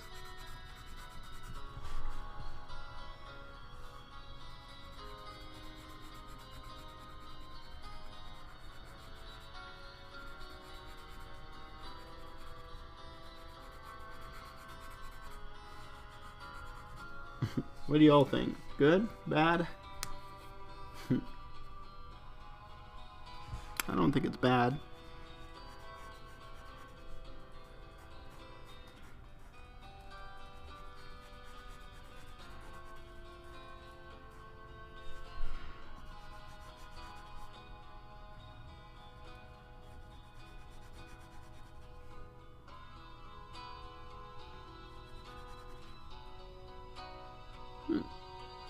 I guess it does kind of look like a cow's nose, but not really anything I can do to change it. Okay, so that's her. Let's work on Zote here. First we'll do his sword.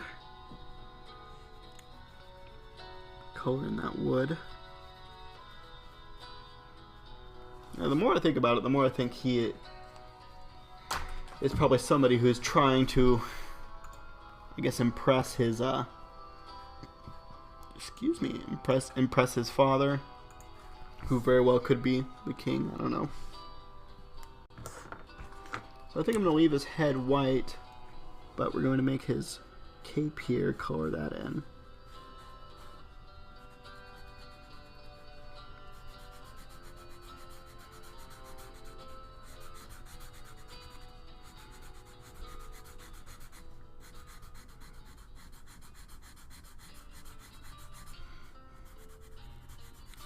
The game is very pretty, and I love the way that it's hand drawn and everything, but it does not have a huge color palette.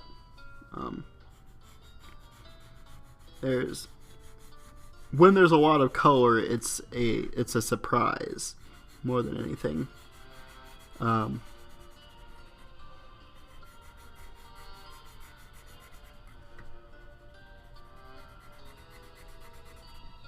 Which is not a bad thing. That way, when there is lots of colors, it does, it does look interesting. It looks different.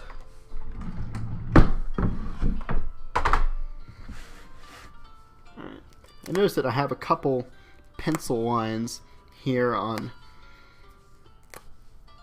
the Dream version of Zote.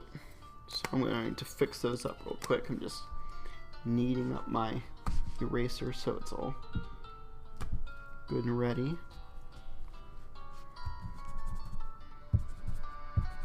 Let's get those lines out of here as best we can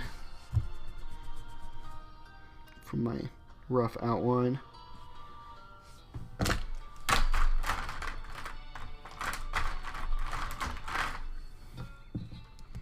Let's see, I think we should add something else.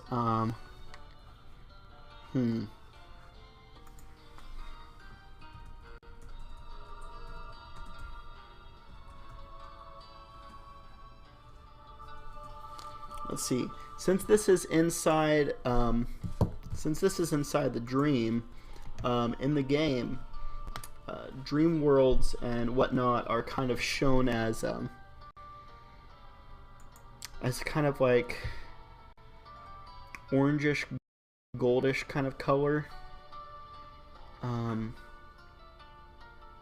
Like these orangish kind of what would you call it? Just like little circles. They almost look like dream catchers, I guess. So maybe we should draw one of those in the background here. Let's see. That's not a bad color. I'll look to see if I don't have one that maybe is a little bit better.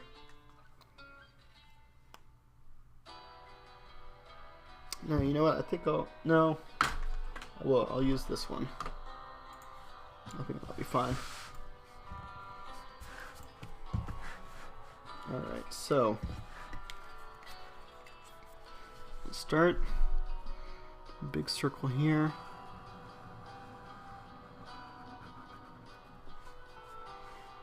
Bigger one over here. Wait a second. Let's make a little bit of ground for him to stand on.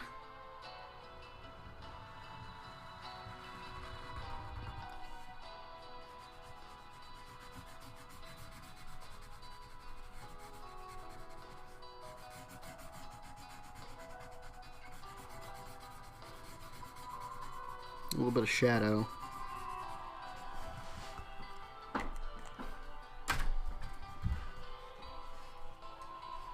Put another big dream circle right here. Gosh, I'm so rubbish at drawing circles.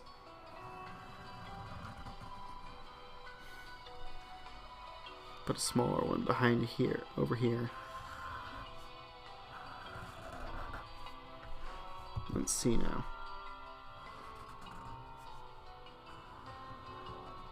I'll admit that I don't know these things from memory, so I did look up a picture to kind of help myself. Let's see.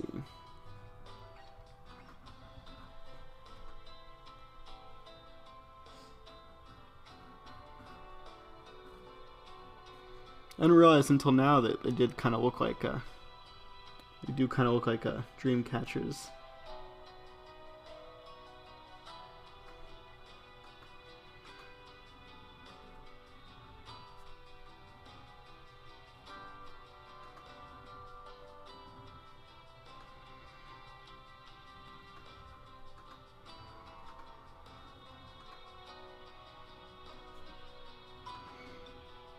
But it's like there are like certain colors that repeat throughout the game. Orange is a bad color. It shows it's kind of the sign of being weak-willed. it is it's the sign of the radiance, or the color of the radiance, which is the most, who's like the biggest bad person in the game. I find it very interesting that in this game, darkness is actually the good, and the light is the negative. Like, you're literally fighting like the embodiment of the sun almost. The radiance. It's so bright that it fills people's minds and it corrupts them. So orange, negative color. Gray is kind of a neutral color, because it's kind of the palette of most of the bugs, but it also shows us it's like a certain amount of independence too when you're gray.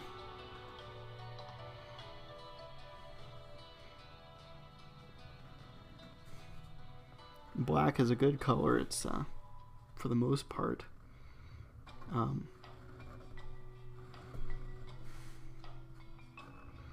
Green is a good color too, until it is until it's corrupted by orange.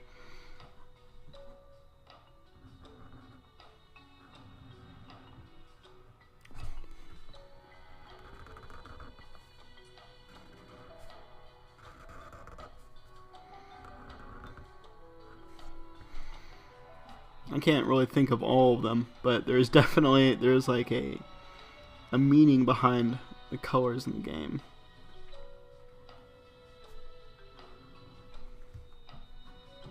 So whenever you see like this kind of yellowish color, that always means that it's like it has to do with the dream world or the dream state, something like that.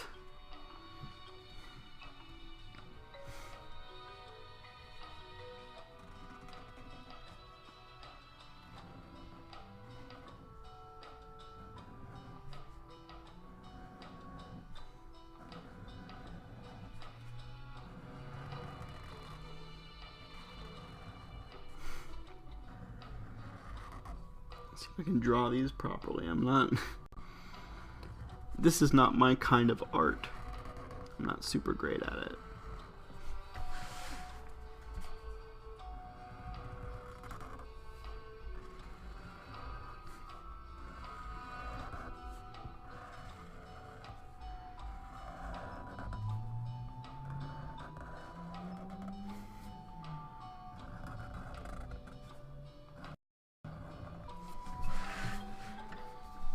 Make these lines a little bit thicker here around the outside edge of these dream circles.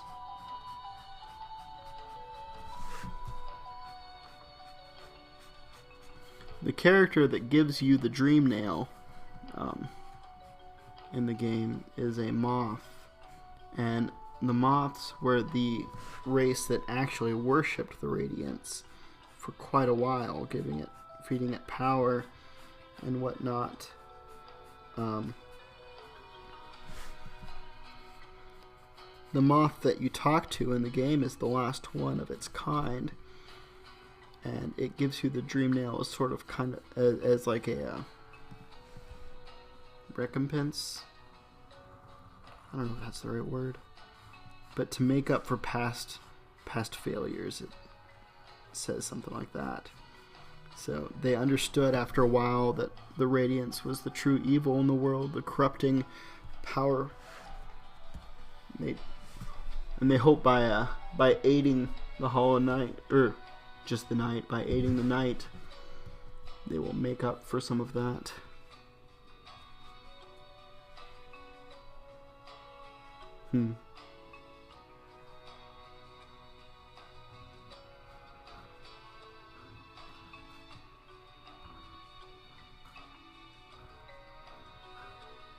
The more I think about its lore, the more I realize that this game is a lot like Dark Souls.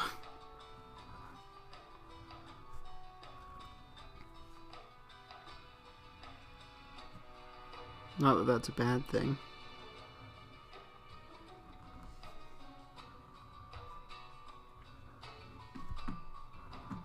My cats are trying to burrow in to the room from under the door. They're not going to be able to make it in though. Although they've made quite a deal, like quite a big hole in my carpet right at the edge of the door, right underneath the door. They can stick their paws under. But I don't really blame them too much because this carpet is kind of crappy. It's the carpet that came with the house, and it's not in great condition. Alright, so there's my picture. There's the dream version of Grey Prince Zote, and there is real Zote being very boring, and Bretta kind of zoning out. I think it turned out pretty well. I think these dream circles and this kind of shadow here on the ground added a lot to this particular part of the picture. But anyway, I think it looks pretty good.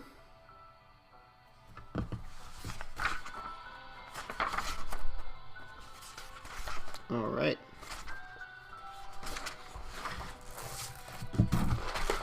Now, in the last hour, out of wood. I'm going to make one more picture here. And I want to do another of, oh my gosh, Hollow Knight. I want to do another Hollow Knight picture, but I'm not sure who I want to do it, or who I want the picture of. There's a lot of really good characters in it. I think I know who, though.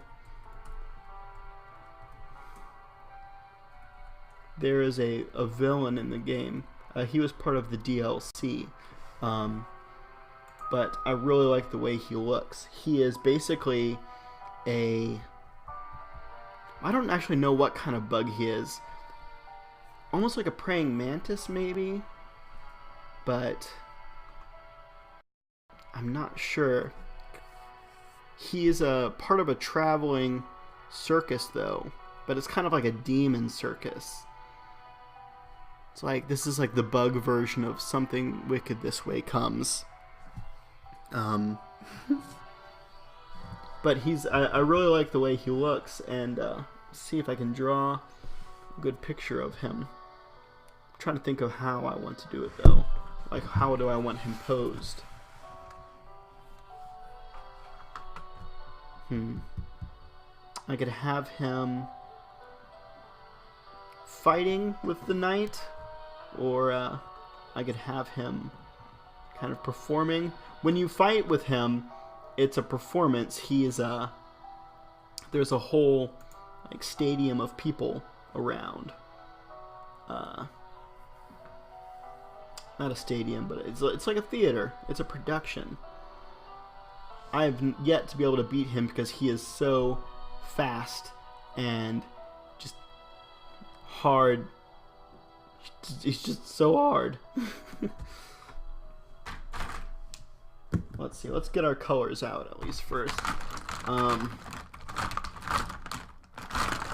So he is mostly... Alright, where's my...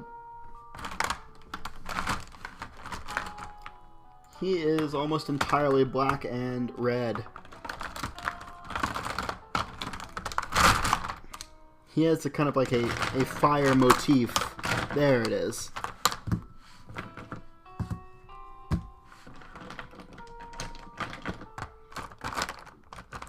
You know, I'm going to grab this magenta too, because use it as kind of shading.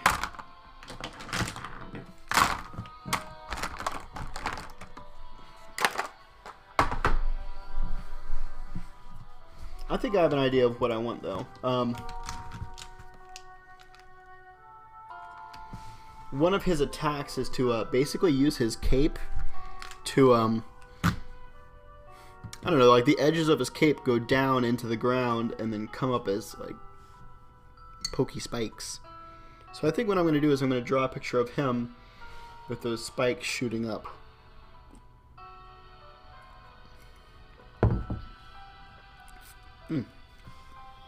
Having some of my tea real quick. So first, Let's draw the floor first. How do I want to do it?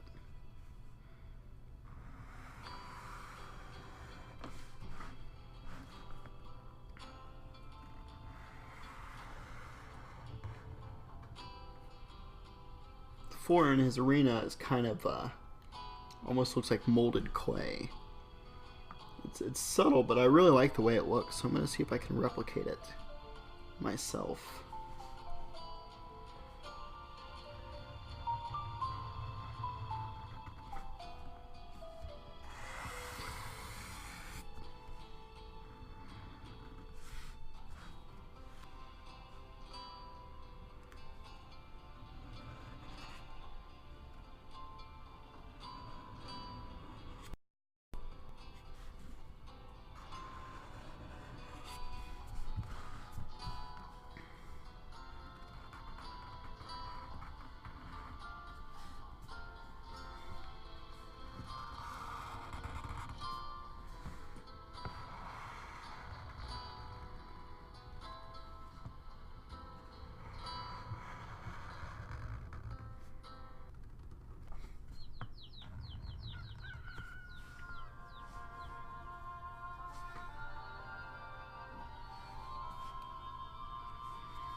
That doesn't look too bad. Alright, now we're going to draw. Let's see, I'm trying to think, should I put him in front of the spikes or behind? I was originally thinking behind, but now I think it might look better if I drew him in front of them.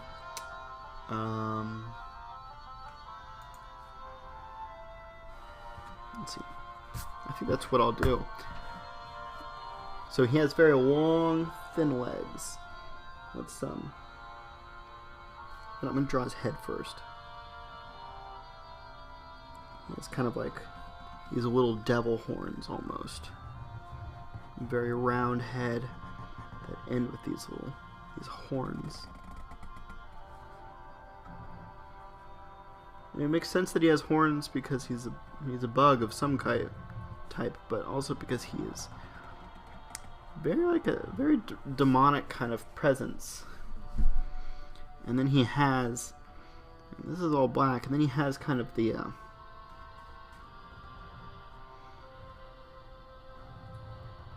I think his face is supposed to kind of look like a mask, which would make sense.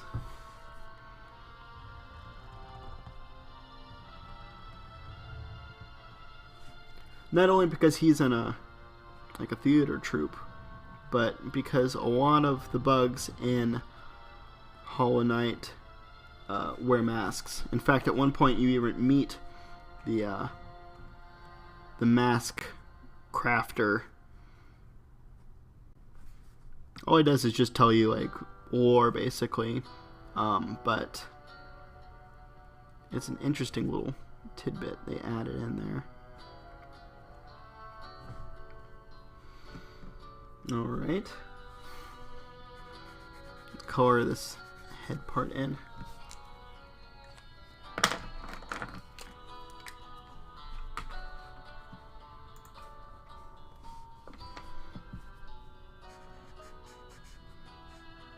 They never really explain why all of the bugs in a Deep Nest wear masks.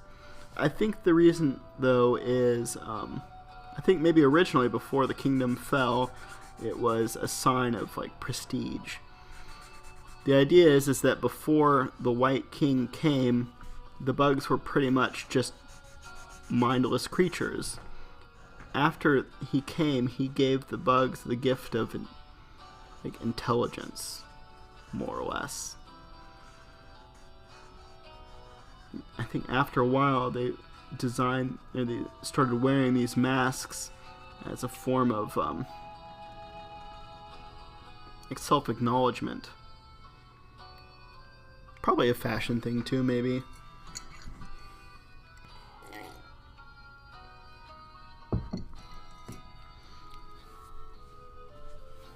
But it also seems to me that the bugs that wear masks seem to be the ones that were most easily infected and controlled by whatever I said that that monster's name was. I forget it now. The luminescence or something like that. Alright, let's draw his body. Yeah, it's kind of a long, thin body.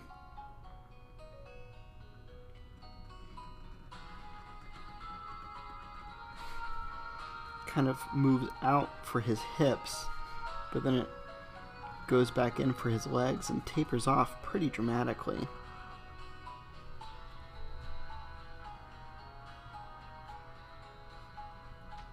His legs are a little more than just sticks.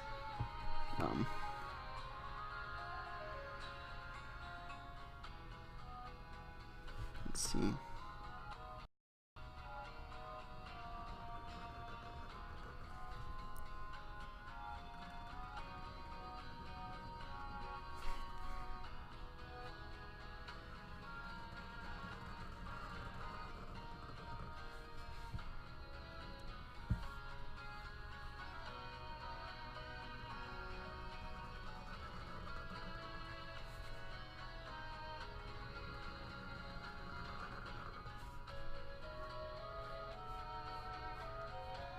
See if I can get kind of I might need to pull out my more precise pens to truly do his feet proper justice. Well, that doesn't look too bad, actually. To get him filled in. I'm realizing now that his outfit is kind of like almost like a leotard crossed with like plate armor.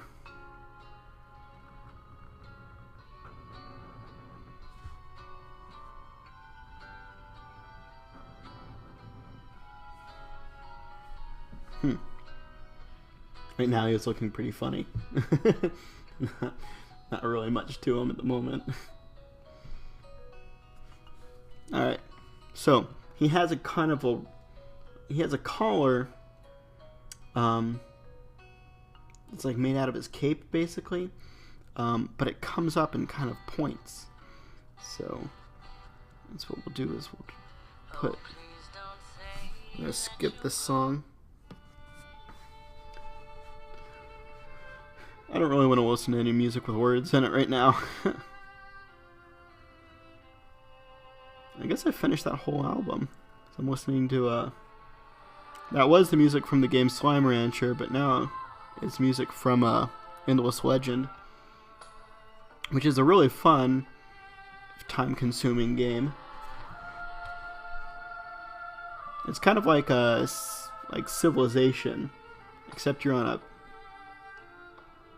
crossed with science fiction, crossed with fantasy world. It's pretty neat though. Like the different factions you can be a race of dragon people, which is pretty cool. You can be a race of like robots that have like this slave hierarchy, which is very strange. You can be a race of magicians that gain their powers through pain and anger. Or you can choose to be traders who their cities are on the backs of giant bugs, like giant beetles, so you can move your main towns around, which is pretty neat. They're not allowed to declare war, which is kind of an interesting change to tactics.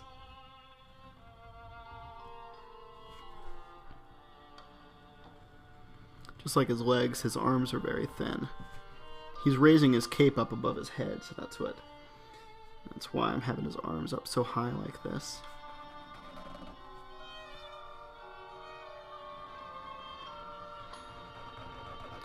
What's interesting about the game this music's from is that it takes place on a planet that's slowly dying. and it goes through phases. Like, you'll have your regular seasons, but then you'll have very harsh winters, and the longer you play, the longer the winters get because the planet is starting to die.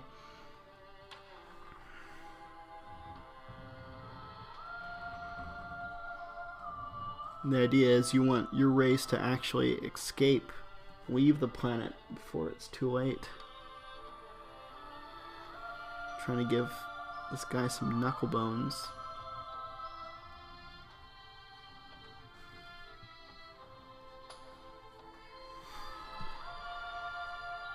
Kind of made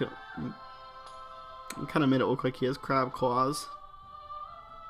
That's not what I really wanted.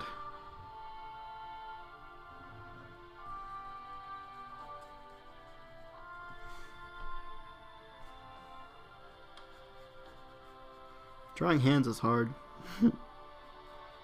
Just in case you didn't know.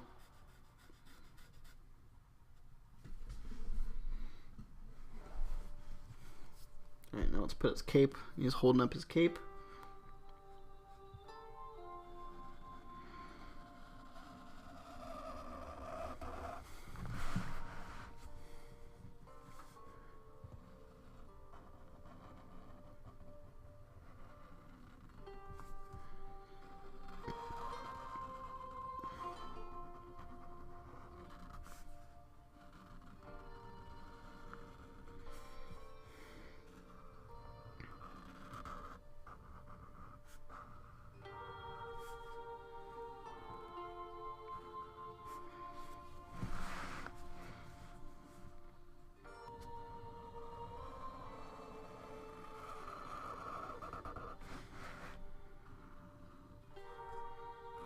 He's almost like a vampire in the game.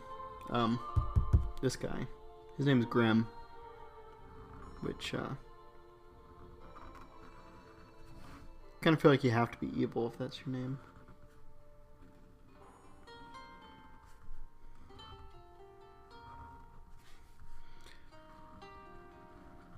The thing is, he doesn't show up until the night that you play, until you accidentally summon him and the whole troop. So it's basically your fault. Like, you have to go out of your way to find the place to summon him too. It's not just like it's sitting out in the middle of everything.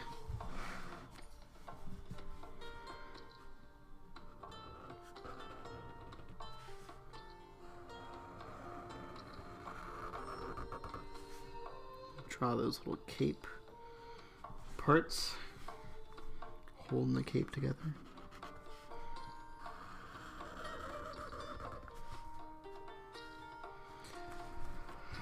Yeah, so like I said, he's so difficult that I have not beat him yet, and it's getting really frustrating. It makes me want to not play the game. Especially because you actually have to fight him twice, and the second time he's even harder. I love difficult games and everything. I played all of the Dark Souls and Demon Souls and Bloodborne. But man, this one is just... this character right here just kicking my butt.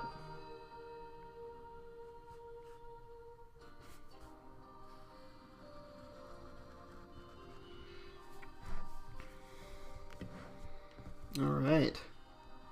So there he is. Grimm. And now let's draw his like the spikes coming out of the ground behind him.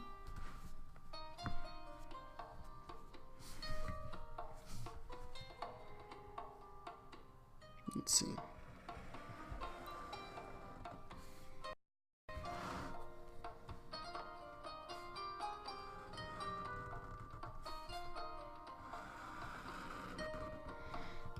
This particular attack, the spikes coming out of the ground attack, is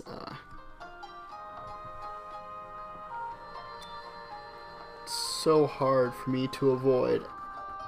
And it's not because I get stabbed by them, it's because I run into them myself after they've already popped up.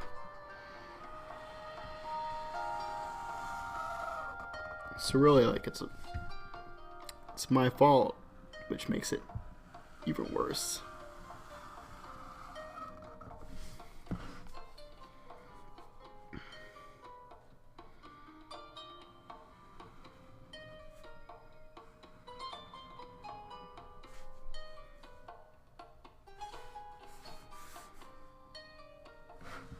So I'm trying to gauge where this comes down to. It looks like right here, I think.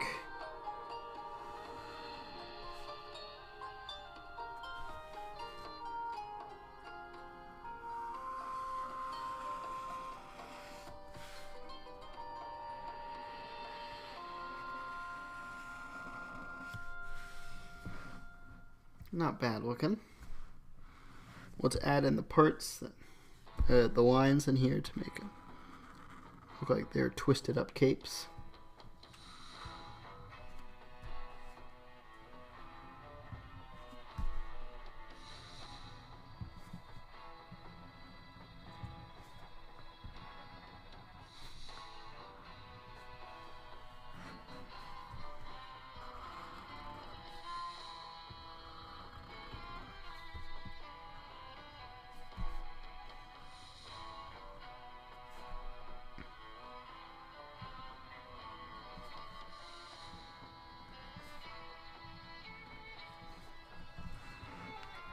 Alright, where else?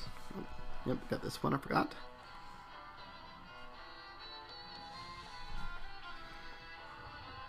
It's starting to look a little cluttered with all these black lines, but we'll add in some color in a minute and make it a little bit more visually understandable.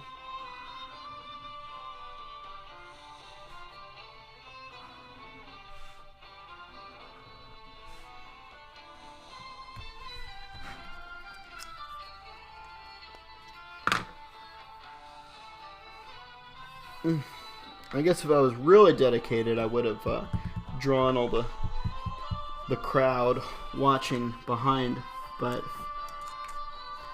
I guess I'm just not that dedicated. It would take forever, and I think it would crowd the picture too much.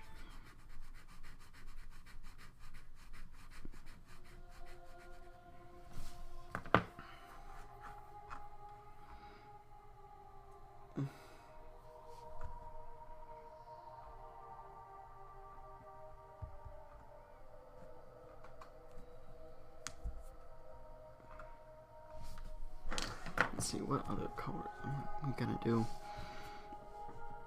Kind of like this.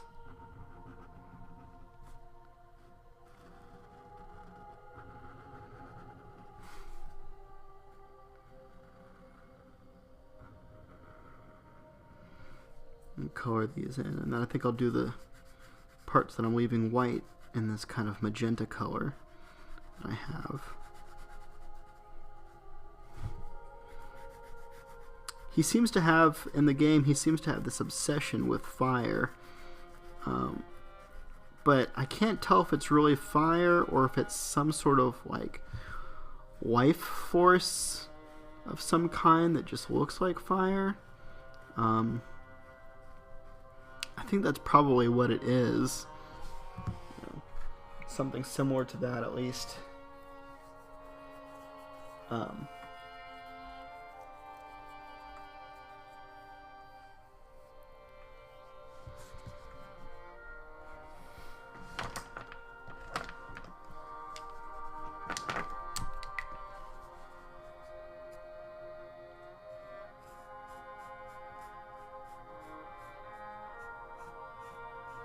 But after you download the DLC, on the front, on the main page of the game, where you go to load a game you've already been playing and stuff like that, it has burning embers blowing by.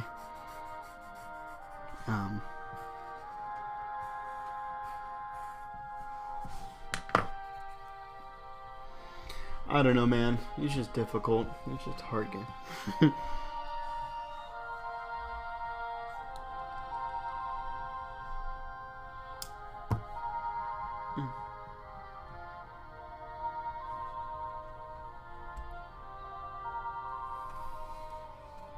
let's color in his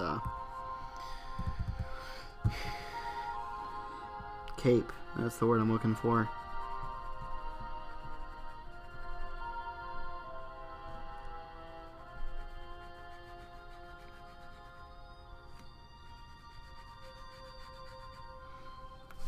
I wonder what it would look like if I have the red on top of.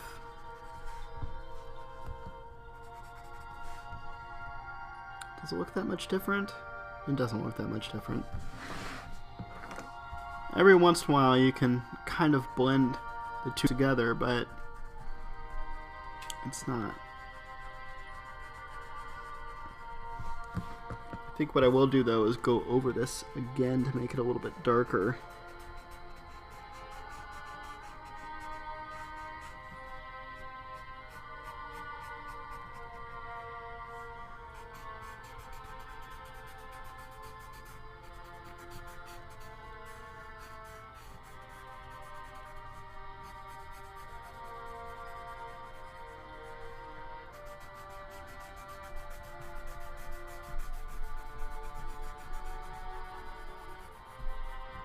Wish this fuchsia wasn't quite as pink as it is. We'll go over these bits right here on the collar, make them a little darker red so they'll stand out a little bit more against the red of his cape.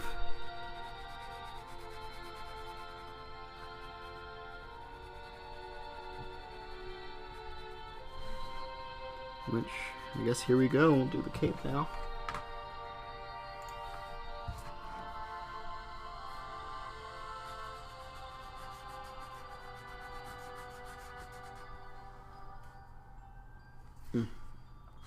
Just checking to see if I had a chisel tip for red, but I don't. This is the only red I have.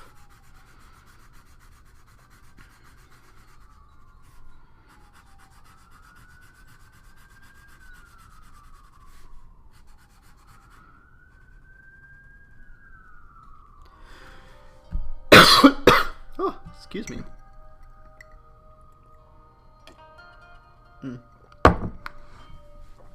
Even though it's pretty cold outside, and it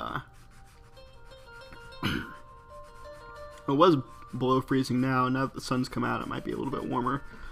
But even though it's still pretty cold, but my neighbors across the street are still washing their car. But they're doing it in a really weird way. They're just like taking buckets of water and standing really far back from the car and like trying to fling the water over onto the car.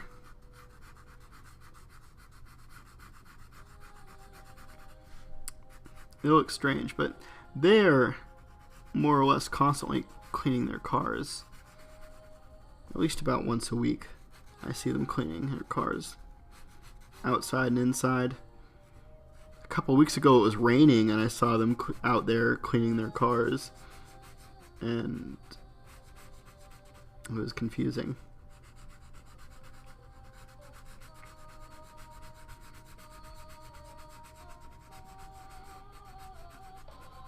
I found out when I'm drawing I need to roll up my sleeves because I keep getting marker on my sleeves and that's no good.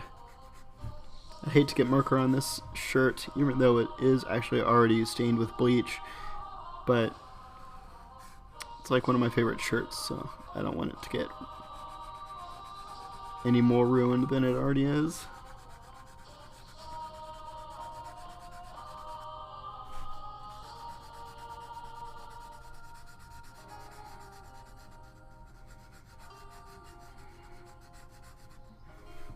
Wonder what I'm going to do for lunch after this.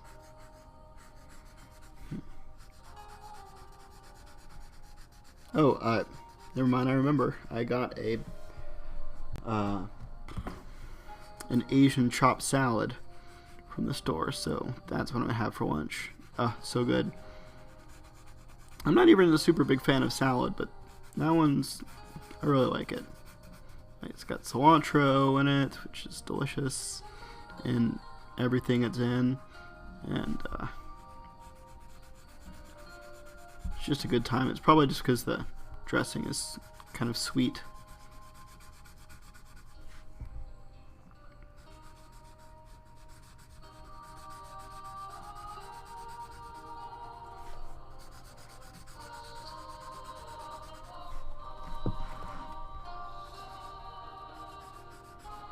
Let's see if I can finish this guy before my time runs out.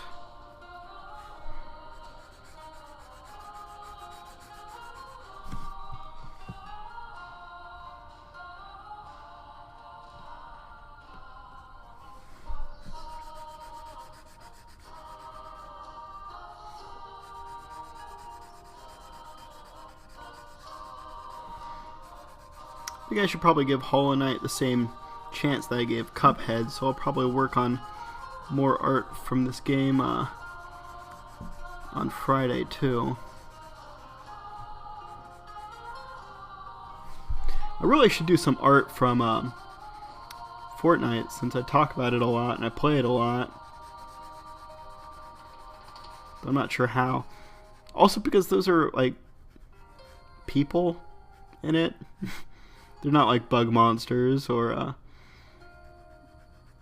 well, Cupheads. They're actual human shaped people. So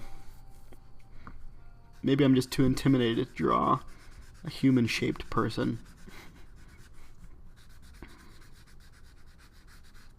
Also, I'm not really sure what I would draw. I guess I would draw people shooting at each other.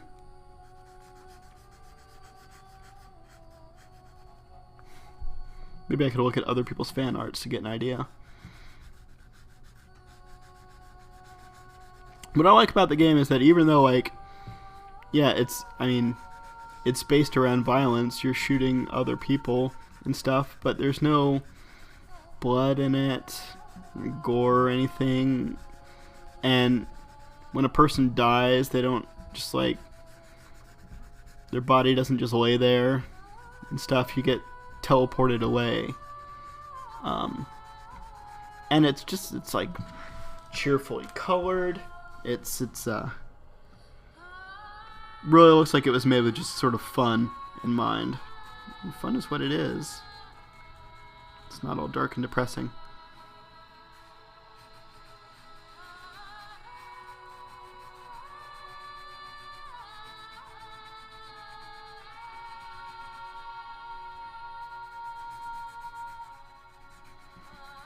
It also has that kind of cell shaded look, like to make it look more cartoony, which is nice. I tend to like games that are cell shaded.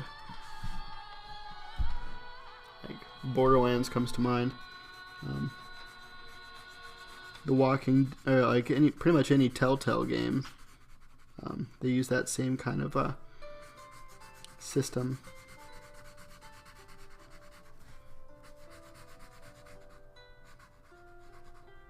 What a style, like the same sort of art style, but it looks good, and it makes it look more fun, cartoony looking.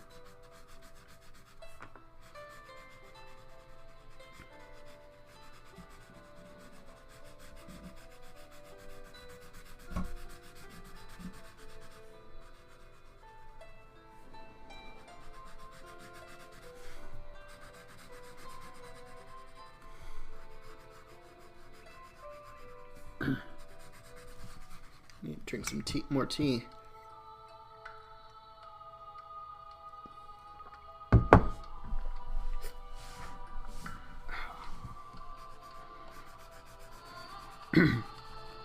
Most of the rooibos that have been floating in there have kind of all gathered together, so if I just drink out of the other side of the cup, I don't really get any in my mouth, which is good.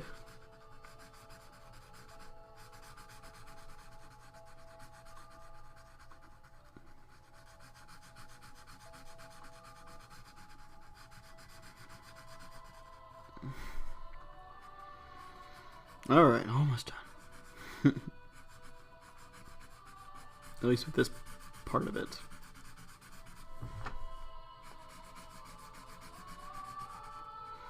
I think there's a way in Hollow Knight to avoid having to fight Nightmare version of Grimm. You can like betray him and you can banish the whole circus forever so that it never comes back again. And if I ever beat this first fight with him, I will definitely gonna do that. Not even try to fight him a second time.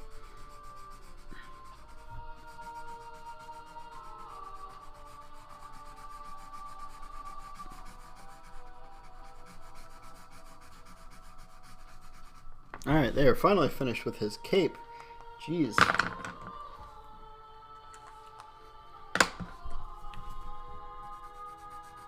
One more time, put another layer of red on top of these, on his collars. So hopefully make him stand out a little bit more.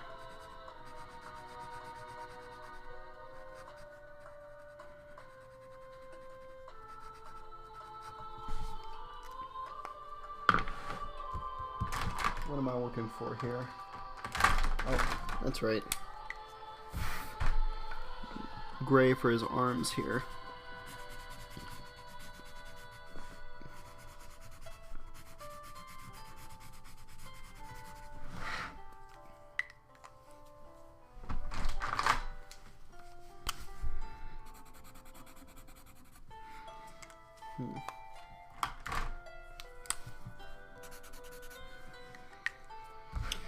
Now, the problem is the spikes that come out of the ground are also red, but I have this dark magenta color, and I'm going to use that and see if that doesn't look okay.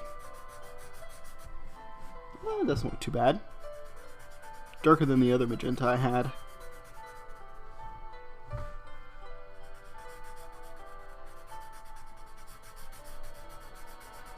I think maybe I'll put some red on top of this and see how that looks.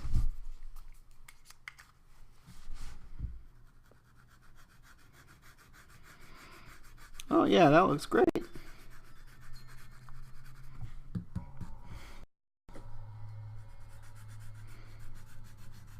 First we'll do the magenta though. Fill in all these spikes. And the spikes get kind of brighter in color the higher up I go.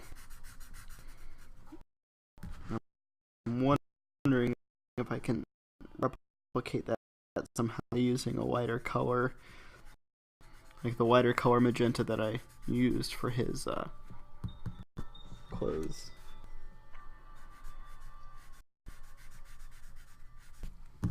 Let's see how it looks.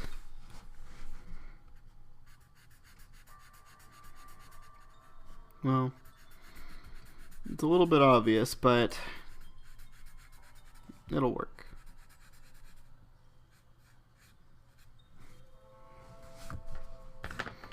Let's do some more red down at the bottom of the spike to give it even more of a color change.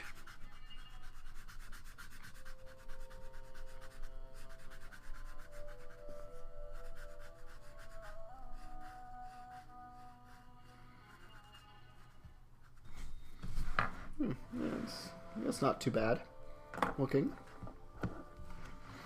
Let's do the other ones too.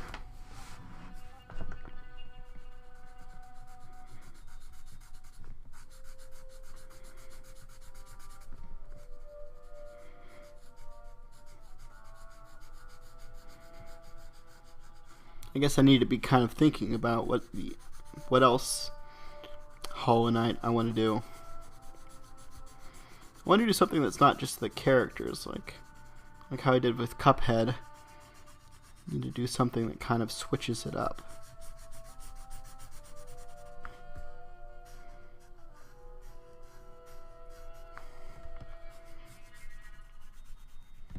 Maybe, I don't know why it's coming to mind, but like maybe like a bunch of the main characters like at a tea party. I think that would be cute.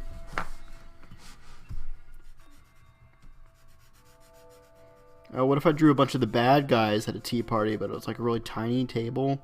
They all had to like bunch up. That would be funny. Maybe I'll try to draw that. I'll have to pick out some of the bosses that I think would look best.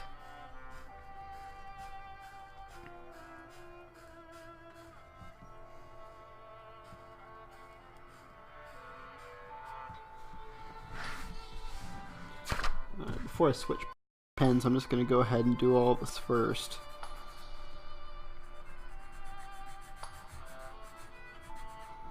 Part of me feels like I should do one more spike to make it 5, but I think that would just make it look too visually confusing.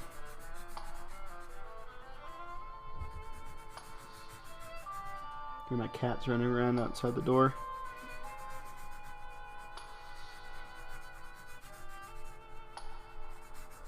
When they can't come in, they just sort of sit in front of the door or on the couch that's outside of my room.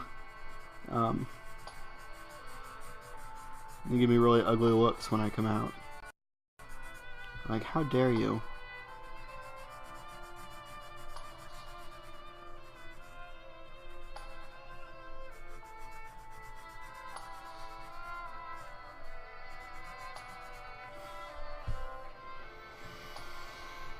Alright, last spike for the dark magenta.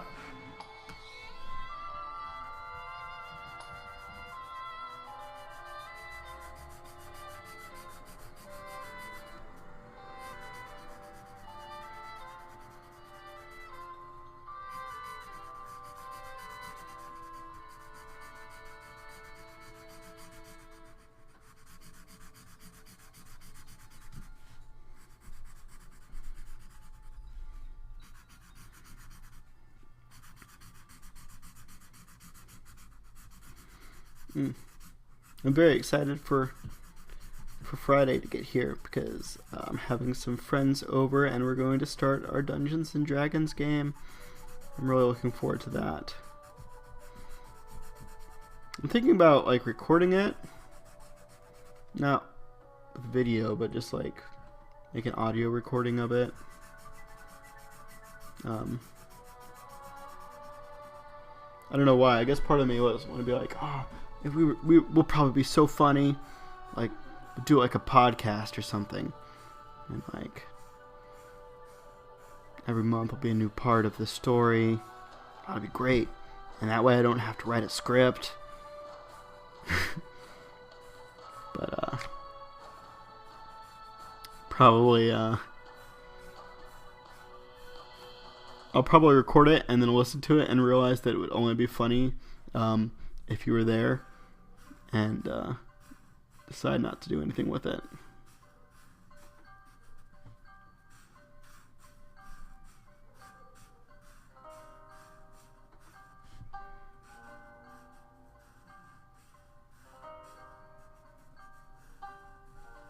I guess we'll just see how it goes.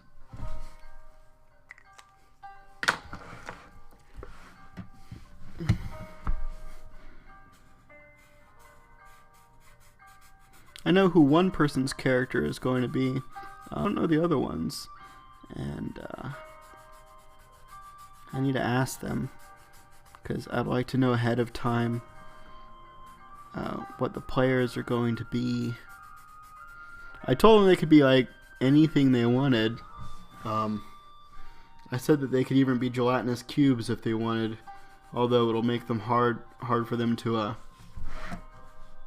pick up things when they don't have hands. I guess they could just squish over the thing and just hold it in their body. But I want it to be as free form as possible. I made my own character sheets, my own stats and everything for them to do. I even included an area where they could write in their character's favorite food, because their characters are going to be, like, they're going to own a restaurant. So I figured that is pertinent information.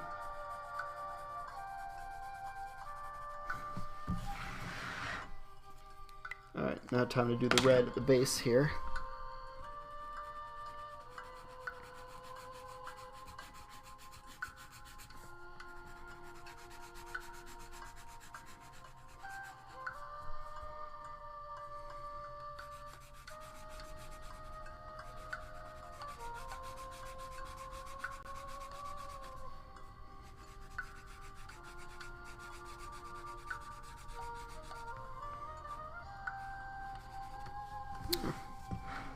Looking good, I think.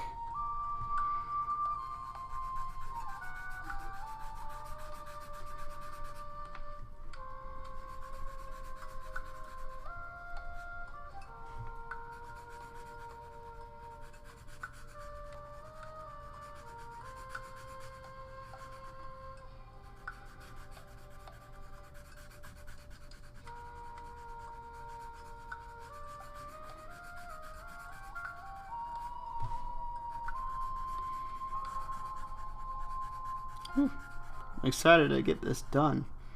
I haven't streamed for 3 hours in a couple weeks because of all the holiday stuff going on.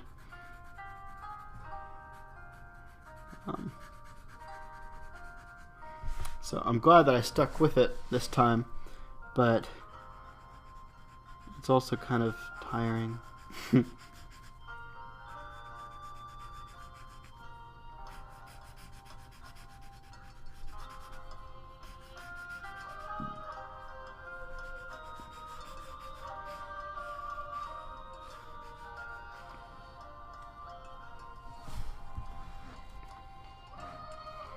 I feel like I should do something with the floor. I wonder what it looks like if I do gray and the dark magenta. Well, it looks pretty much the same. But if I do the magenta and then do the gray on top of that, that could be neat. What about the white magenta with the gray on top?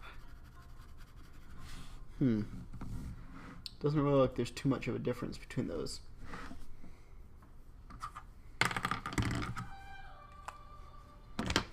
Well, let's do the darker one then.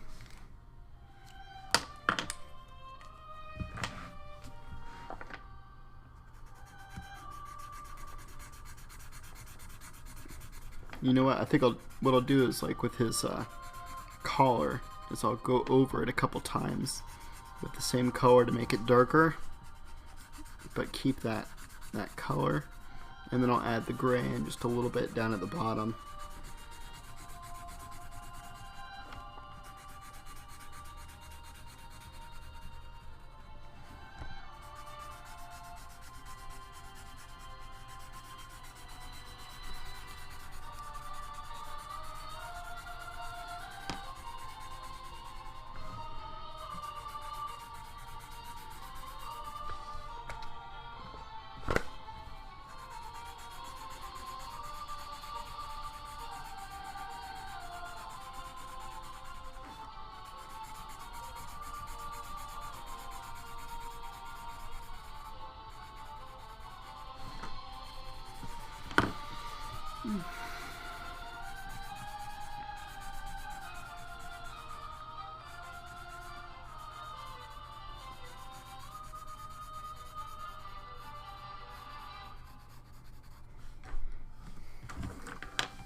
The Steam winter sale came and went. I'm very proud of myself for not buying any new video games from it, even though absolutely every single game on my wish list was discounted.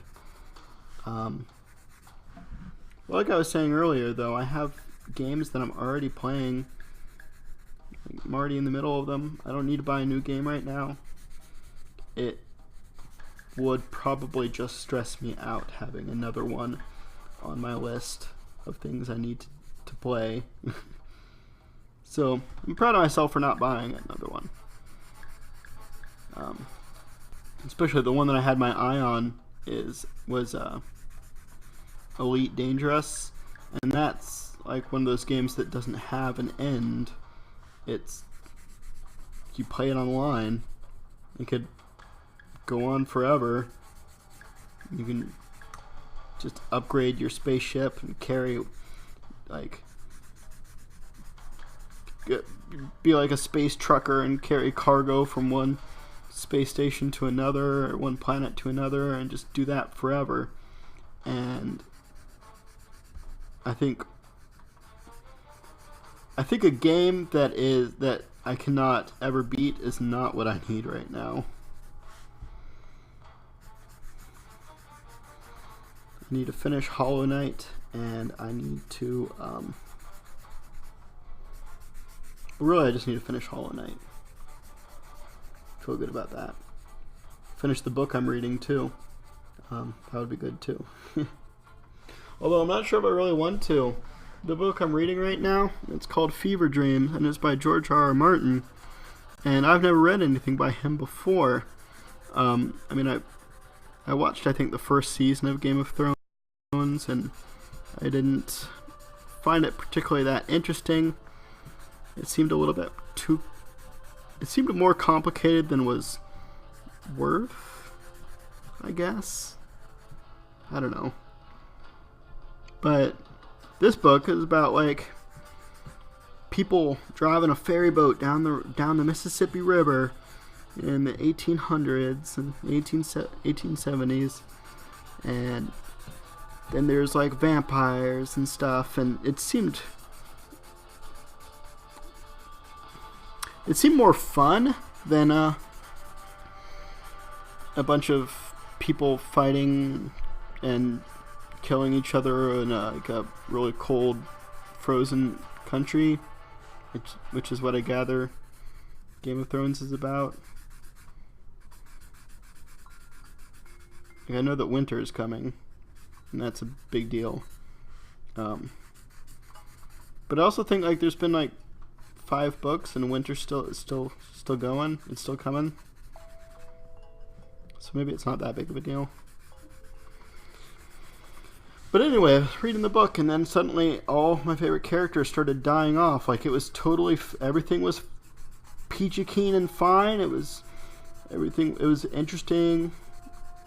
Problems were coming up, and they were being solved and stuff. And then suddenly, just everything goes to heck, and everybody dies, and main character gets thrown off it has to jump off his boat and run away because bad vampires take over, and they enslave his vampire friend and the good vampire, and it's just everything just got horrible all of a sudden, and it's stressful to read.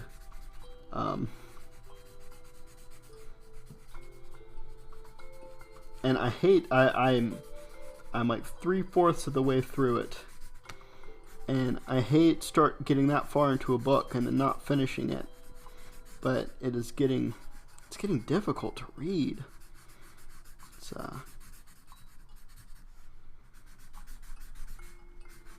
I'll probably end up finishing. I looked up how it ended, so I wouldn't. So like if it had like a really sad ending, I wouldn't read it. But it turns out to have a pretty okay ending. So I guess I'll finish it at some point. I'm just gonna do a white overlay of gray, make it look a little bit separate.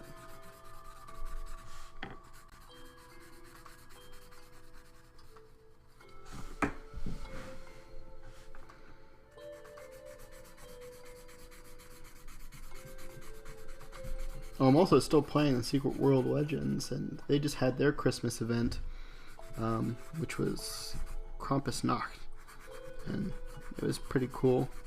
Krampuses appearing all over the world, and you fight with them, and they try to run away, and they try to like summon a portal and go through the portal, but if you kill them before, you can go through the portal yourself, and you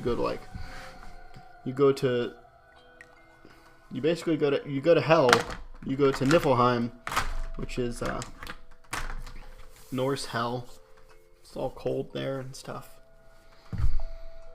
It was fun, but it's over now.